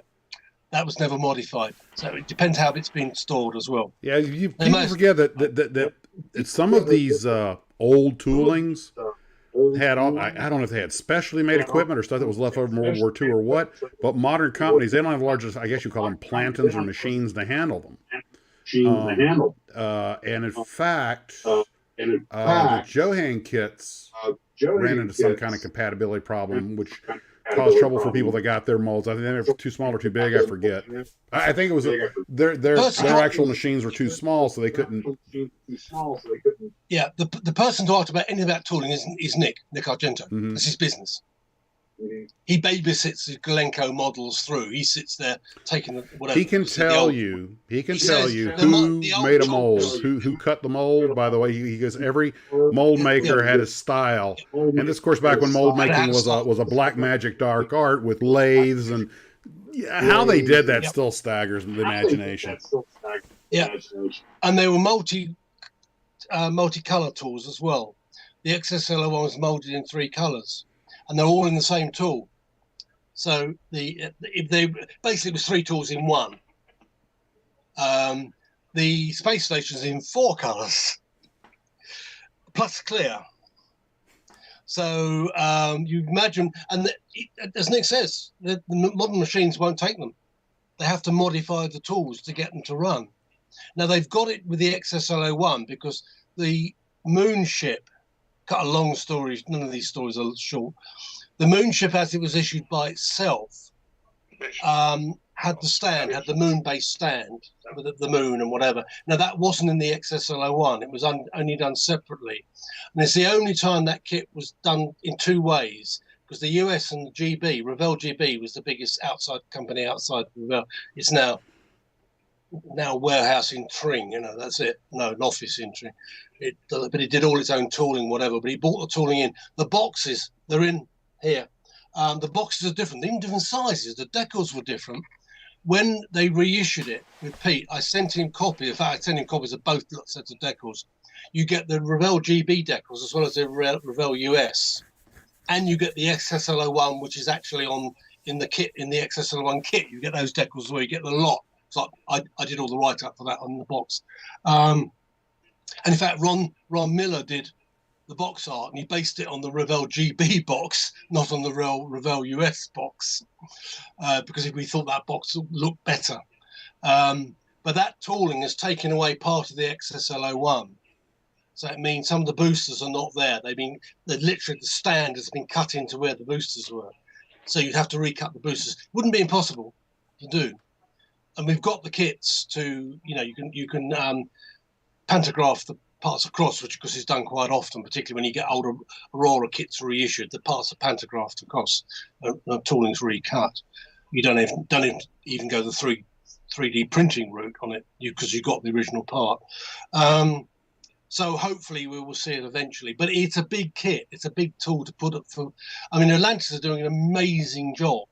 Considering how many all right, the tooling's cut. They're still going to make the boxes, do the plans, do the decals, whatever. But they're still putting out the sort of numbers that Ethics used to put out in the 60s. 6 kits a month are coming out from Atlantis. I mean, Pete and Rick, it's a 2-man company. Grief, I've got a few other helpers now. I went to them when I went to Andy's house in last year now. Went out to see them again, see how they're doing. They're doing an amazing job. So keep buying those Atlantis kits. We've got to keep them in business, that company. I keep buying the Glencoe kits as well, So yeah, I mean, so the hope is, and going back to the Andy business, I said Andy had left some stuff in his will, including his space station, which I found on top of his cabinet in his display area, which is on the, I use your terminology, the first floor. Actually, arguably, was it the first floor or the second floor? Because his brownstone is 3 up and 2 down, and the 2 down, the top one is like a basement, which is actually street level. So arguably, that was the first floor. So that the next level was the second floor, and he lived on the 4th. But no, he had the space station there. So what I've done is I built his. I've got one. I built his one. And I put in the book. This comes from the. Sorry, say again. I can't really hear what you're saying. Say again. Say again. Steve, say again. Yeah.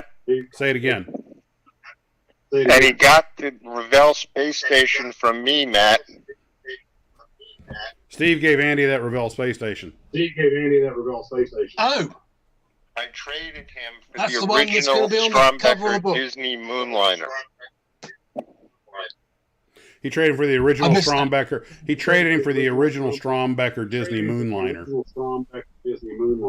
Ah, I traded Andy Right, well, the space station thank you for that. he had, which now the you good have, thing about or an Andy's original collection is Strombecker he Moonliner usually that he had started in the everything. 70s.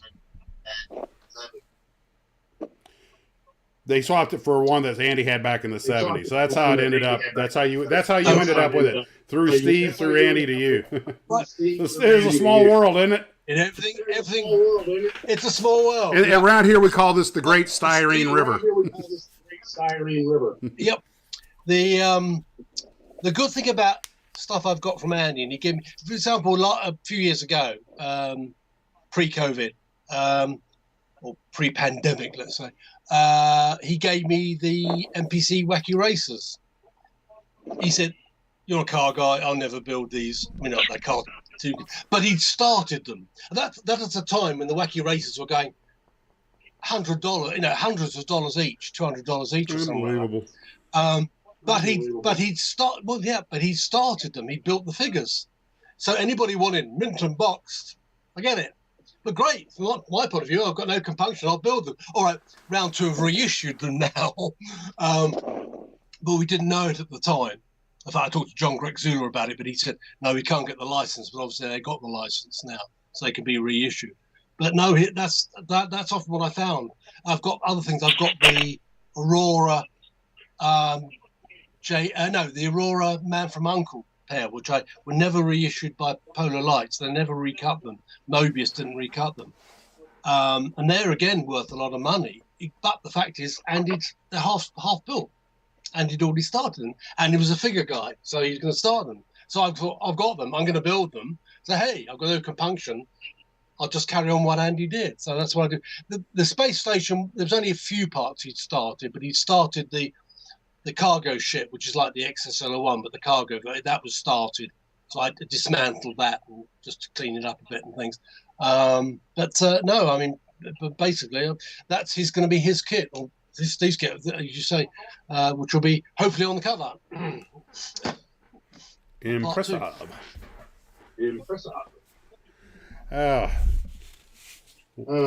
All right. Has anybody got any questions for Matt while we got him here? Haven't been able to keep up with the comment stream. A lot of folks. I can't see those. So. Yeah. A lot of folks. Some folks here don't even build the figures; they just build the cars. But I have no problem. I don't normally, but I mean, if I want a vintage kit and I find somebody that started one, which cuts the price of value by 2/3, doesn't bother me because I'm a builder. I'll buy it to build it. Yeah, If you're the collector wants a version of the box, that's a different hobby. Yeah. The only time I would go for a mint and box is if, for example, I've got a later issue. Let's go to the Glencoe stuff. I mean, obviously, I've got all the stuff from Glencoe that I need because I do the website for Nick. But occasionally, in fact, fun enough, you say about the Moonlight. Yes, the Moonliner. I think from Andy, because Andy in the old days supplied me with a lot of stuff. We'd have parcels going across the Atlantic. I'd send him Lately's Airfix or something around. He'd send me some of the older space stuff that he'd found in shops, the hobby stores that still existed, because that ceased many years ago, basically because we got everything. But there are a few things like the the Moonliner pre the Glencoe issue, Strombecker did 2 boxes. They did basically what we call the monochrome box, which was, I think, blue and yellow. But then they did a full color box. Now, I'd got the earlier box. I'd ironically got the monochrome, but I'd never got the color box, the full color box. And I got that relatively recently. I had to buy it. It wasn't that expensive. It's an eBay thing. Well, I've got some questions here about your book. One is, will it include all the information from the first book, or will it pick up where it left off? And another is, when do you think it'll projected date?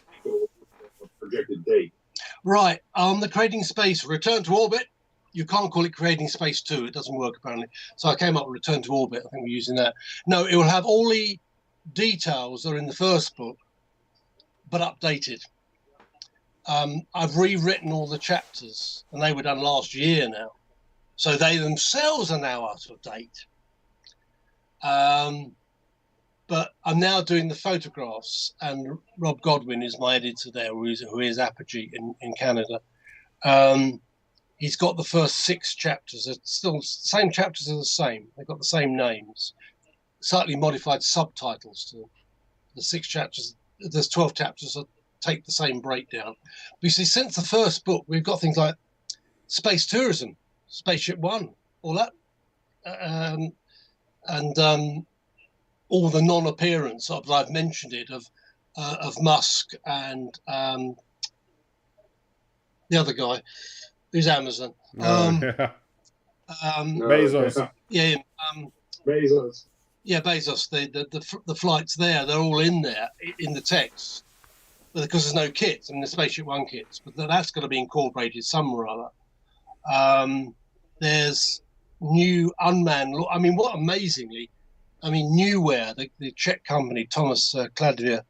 The first issue, he's got about 20, not even 20 kits. There's now over 100 that's gone into. These are unmanned launchers, let alone everything else he's done. I've seen them launch. I've seen them come back because I'm down here in Florida. Yep. It is a sight to behold. Watching any launch is impressive. Watching them come back is stupefying. Oh, like a sci-fi movie from the 50s. Yeah, Steve will say it's like a sci-fi movie from the 50s, and that's no exaggeration. Oh well, yeah. No, the reusable. I mean, watching the Bezos, the New Shepard stuff go up and then go up. Then basically, it's not so much the capsule going back down again; it's the rocket coming back and the legs coming out and it landing. Just literally hundreds of yards from where it took off. Hey, that's the the Musk's ones are probably, the SpaceX ones are probably more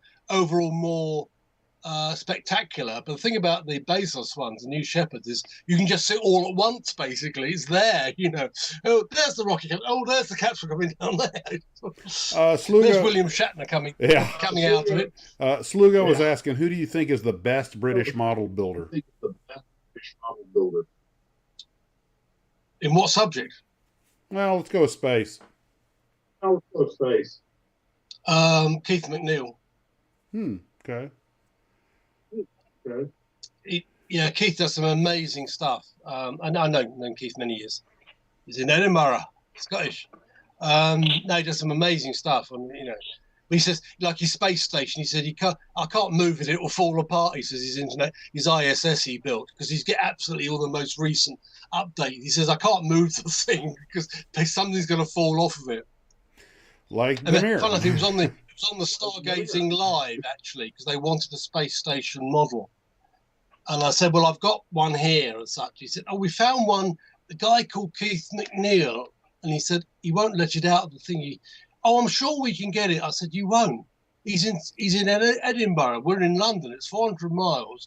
How are you going to translate? He won't let it out. He said, oh, you're right. He's not going to let it out. I told you so.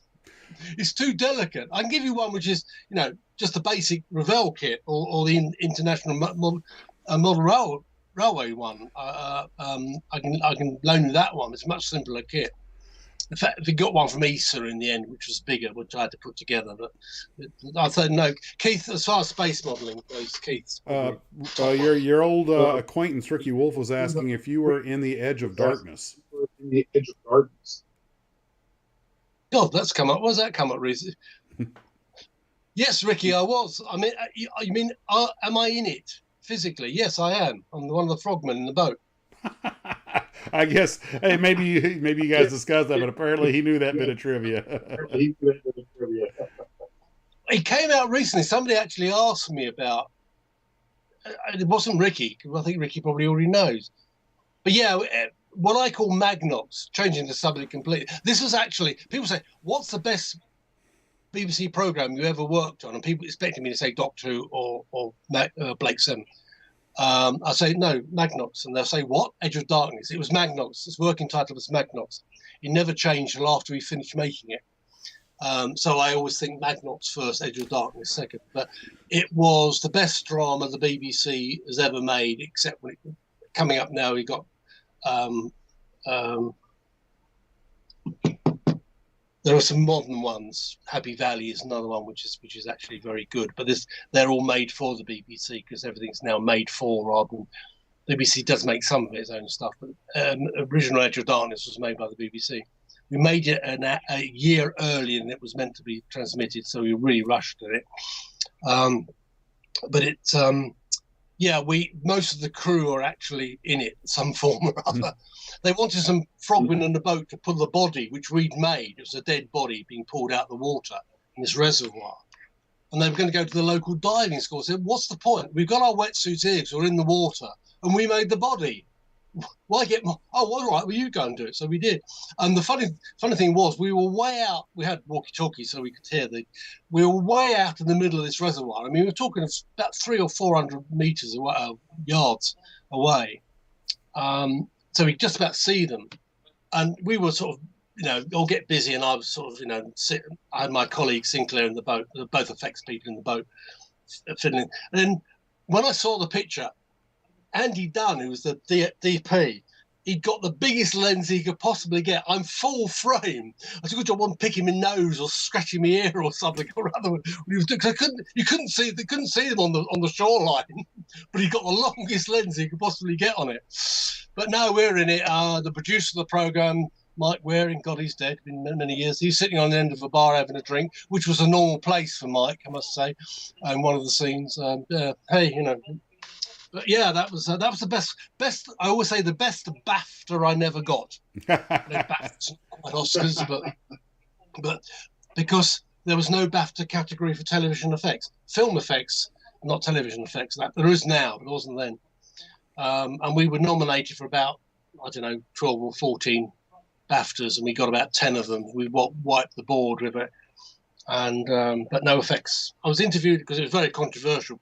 A lot of shootings and things, and I was interviewed all over the blooming place about it, but no BAFTA. But never mind, I can just dream. So Slugo is asking, who do you think Thank you, Ricky. He's asking, someone asked about the best British model about airplanes and figures. Oh God, I honestly don't know. I wouldn't like to say. There's some. I mean, go around Telford, go around the displays there.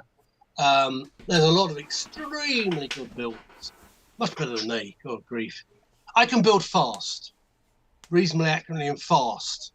I had to when you're doing reviews for magazines and things. But basically, it's a sports car. Oh, the interior is black. I'm not seeing the chassis. The chassis is black. I had 6 Corvettes. I was hadn't got any secret papers in them. I hasten to add. 6 Corvettes being made at this one time for a scale models review. I had them all hanging up in my drawing cabinet. And I forgot which body went with which chassis. Oh, they're all Corvettes. I had to really go back and look at the plate. Oh, this is probably that got them done eventually, but didn't do that again. Just keep one Corvette at a time. And Mustangs and Corvettes you can tell apart, but no, the Corvettes was a bit of a difficulty. But no, I mean, there's some amazing modelers around the world, let alone I often talk with Peter Chang in Singapore a lot, and there's some guys there. They do some actually amazing aircraft modelling. Funny you should mention Peter. I just emailed him recently because apparently, as you know, his company has the rights to Frog, the name, and talked about that very briefly. But he seems to be quite excited from the way he emailed about being able to use the Frog game. It's just nice to see an old name like that resurrected. Yeah, no, his Amarang, not Amarang, Amarquest. He bought the name. And he reissued some kits, none of them Frog, some old Fujimi, Academy. I think one's an Academy. Something like that. Anyway, there's a Jeep and a Kuba wagon or something or other, 48 scale, I think, under the Frog name, which looks a bit odd, but hey, it's still the Frog logo. I don't think he's used it recently, but I think he still owns it. Yeah. But it's very. With other people, so the space side I can do, and Keith, I would say, another guy called Phil Mills. He does some good space stuff as well, mainly Russian. He's married to a Russian lady. I don't think she's there at the moment. I think she's in the UK, and Phil isn't back in Russia at the moment. I wonder why. But he does some good stuff as well. But Keith's stuff is extremely good.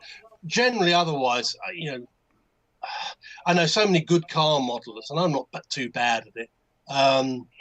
Planes, armor, figures, I wouldn't like to say. There's a lot of very, very good ones. Herman was asking what years you worked on Doctor Who.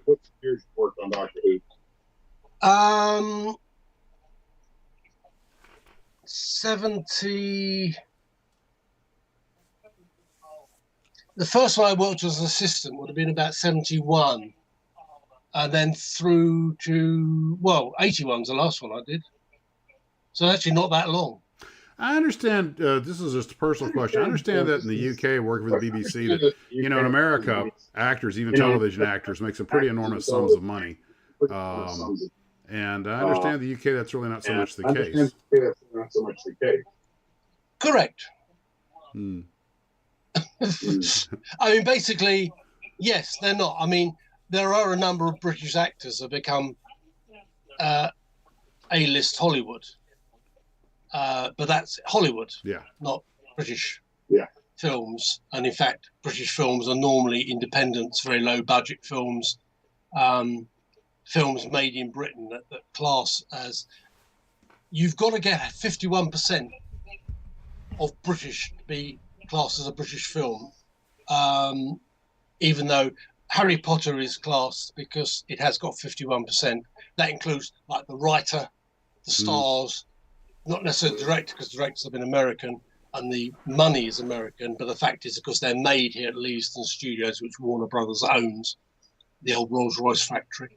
But there's enough British input because obviously all the crew is British, craft sides are British as such. So it's enough, it gains enough points to be a British film, although the money is American. And the same will be the same with any other American film that's been made over here. But then the A-list British actors, there probably aren't that many of them. But they can, I say Daniel Craig, but I mean he's just an A-list actor anyway because the Bond films aren't Hollywood. Olivia Colman, for example, she was a star. And the thing about, and the actors I do know, I don't really know many of them really personally. They're not precious about being actors. They say, "Oh, I've got a job. I'm going down the neighbourhood show and get a job in an office where I'm not doing any work and things." They'll go, there are a lot of them will say that they're not being precious about things. Because they've always come up in the British way, and the younger ones possibly. They've been thrust into stardom relatively young. God, what's his name? Who played the young Obi-Wan? McGregor? Ewan McGregor? Ewan McGregor. Well, Ewan McGregor's uncle is... I've forgotten his name. I'm getting old. Can't remember bloody names. Is Dennis... He was in Local Hero. He's a well-known British actor. He's been in a lot of the soaps and things like that. Now he's Ewan McGregor's uncle, but Ewan McGregor, I guarantee, will earn a hell of a lot more than Dennis Lawson earns, and they're the same family basically. Just the way, you know, but then you'll get other ones that manage it. You know, they're being basically American or Hollywood decides it can't use, or probably can now use Russian or German villains. It uses British villains instead. For things, maybe I'll go back to using Russian ones now, particularly in Bond films and things like that. So that's the way they've often come up, being well known and things, and getting A-list celebrity status and things. But in general, no, it is quite correct. You know, the standard British actor will earn a pittance to compare with what Hollywood. To be perfectly honest, most American actors don't earn that much. That's true. Only the ones who've established a following. Yeah, I mean, if you get a long-running, and frankly, the best thing to have is a long-running TV series. Mm-hmm. I mean, the actors in Friends, the residuals. Could be, you know, the residuals. I mean, Laughing All the Way to the Bank, Big Bang Theory is another one. You know, you've got a popular series that's come up. You can basically get them to write your own check, basically, for it. Not that anybody's paid by check these days, but there we are.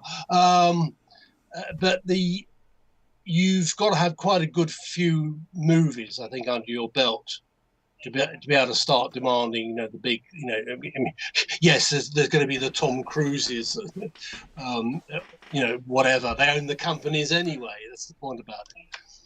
A lot of those shows, after they've been on 6-7 years, they can't keep the actors because they're making more on residuals than the studio could ever pay them. So they just, you know, why they go on to other things. But I know it was the case with Seinfeld. They were making so much money every month. They were like they could not physically afford to pay them enough to keep them on staff. So. Yeah, I know of Seinfeld, and it was shown over here. I don't think I've ever seen an episode. One of those things I know of, but I don't think I've ever watched. It was shown up. I think BBC Two showed it, and of course these days there's so many channels. It's going to be available somewhere. I mean, it's, you know, I started watching Wednesday. That's on Netflix. I watched that. That was interesting. I think it's. I haven't got. Don't say I've got up to episode. We literally before I came on. We were watching episode 7. I think it's good.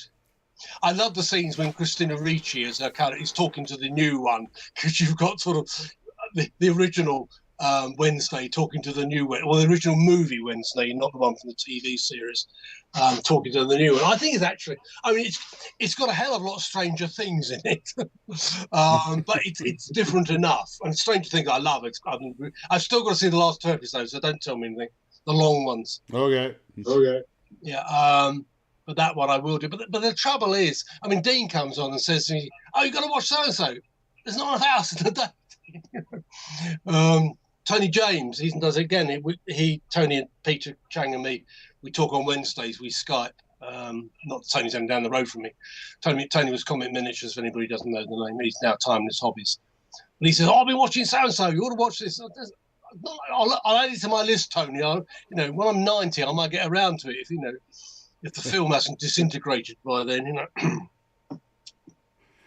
Well, you know, this is I know exactly what you mean. Too much on. Yeah, there's more content than you can watch, more videos than you can watch. And since I'm about to disappear for 2 months in the black hole of training, I'm not going to be watching anything other than training. In fact, when we're done here, I'm probably, knowing me, going to go to my iPad, go back to studying my flows, you know. You already got to study. Flap, trim, you know, ignition normal. What were you flying originally? I've been 17 years a captain on an Embraer 190, the Brazilian jet. Looks like a little Airbus. I thought it was Embraer. Yeah. Are they turboprops?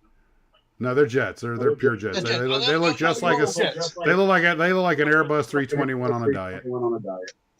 Yeah. So I think I've been on one of the one of the American commuter planes over your side. I knew it was one of the smaller ones you were on, but you're moving to Airbus? A320, A321, and unfortunately, the two airplanes share zero commonality. All the call-outs, everything's different. So I just have to learn. We built the wings here. We have wings and motors. I recognize the tail. Yeah. Yeah. And it's been a learning curve. And tomorrow I go to Orlando, the training center. The training actually begins the next day. I'm going to sneak into the Paper Tigers, the little paper cockpits we have, and try and get some of my flows down, because once you get into the FTDs and the Sims, time is precious, and they expect you to come up pretty quick. Right. Right. Well, so which airline are you flying for? I don't know. Well, I never say on the air because I'm not an official representative. Oh, okay, but don't worry. Right. No. Fine, okay. I'll send You're you flying for an an airline. You're flying an airline. Yeah, that's fine. No problem. Yeah. Right, Pretty much everybody already knows, but social media is a fast way to get in trouble if, you know. No problem. No problem. No, there's certain things I don't say over the air, whatever it happens to be. I've avoided some of the things, the questions have come up actually, but I've got round. When I retire, I'll tell everybody everything. Yeah. Yeah, but troubles in my business, people say, "Oh, are you? When do you retire?" I said, I don't retire in my business. You may slow down a bit, but you don't retire. Not in the media business. Not like it comes with a pension.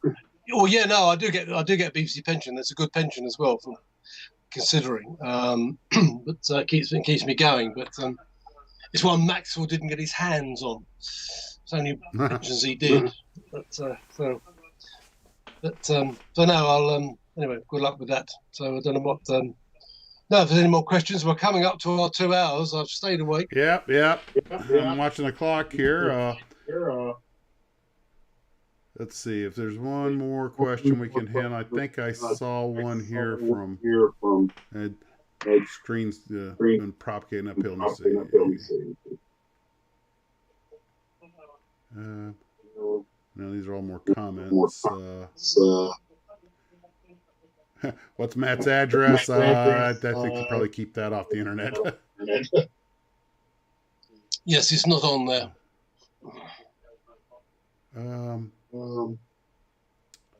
Okay. Strange enough, myself. I'm not going to show Matt my photo. I did already send it to him. Oh, if you're the one with the K9, I was intrigued. The dog is allowed on the sofa.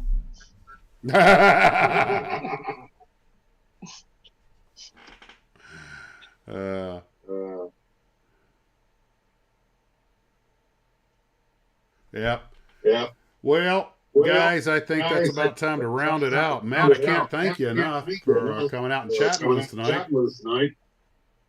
Well, no problem. I mean, if hopefully everybody, trouble is you, as I said at the beginning, I mean, you wind me up and he's allowed anywhere he wants to go. Says K9's allowed anywhere he wants to go. Oh, well, yeah, the original is. Yeah, and that's. I presume the one you got there is a distant relative. An offspring. Although I will say that's the Vivid Imaginations one, because it's the third scale of the original.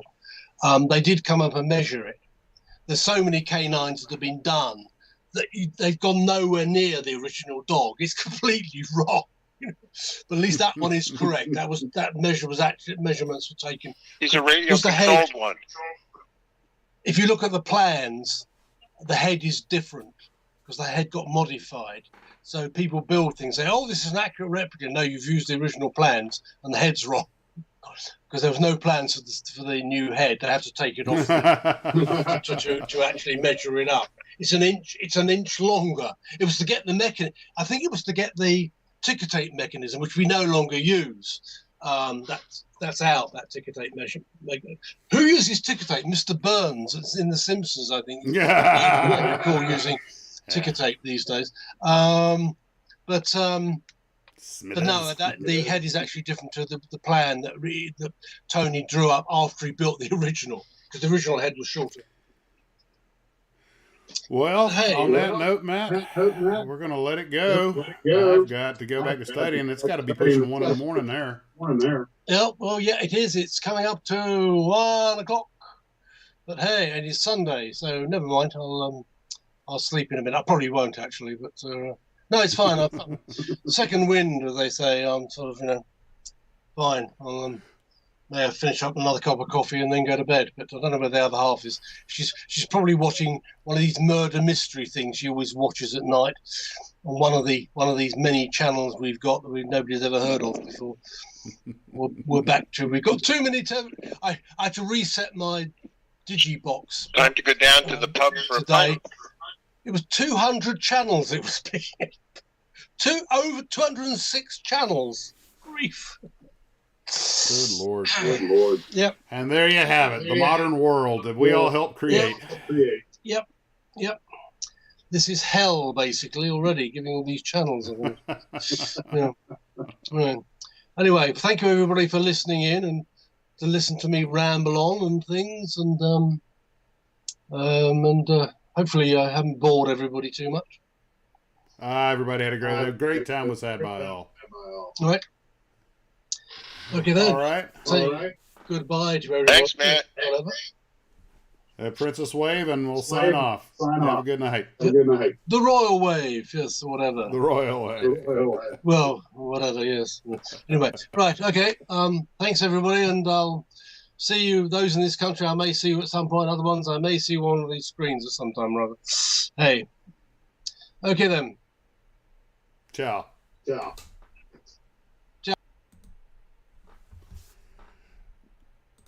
Well, that was awesome. And let me just let's see. All righty.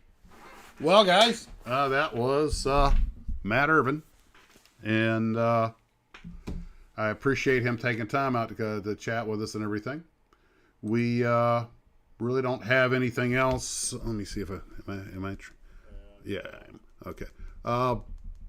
That was really what I had for tonight. I wasn't kidding. I will be going back to studying here in a little bit.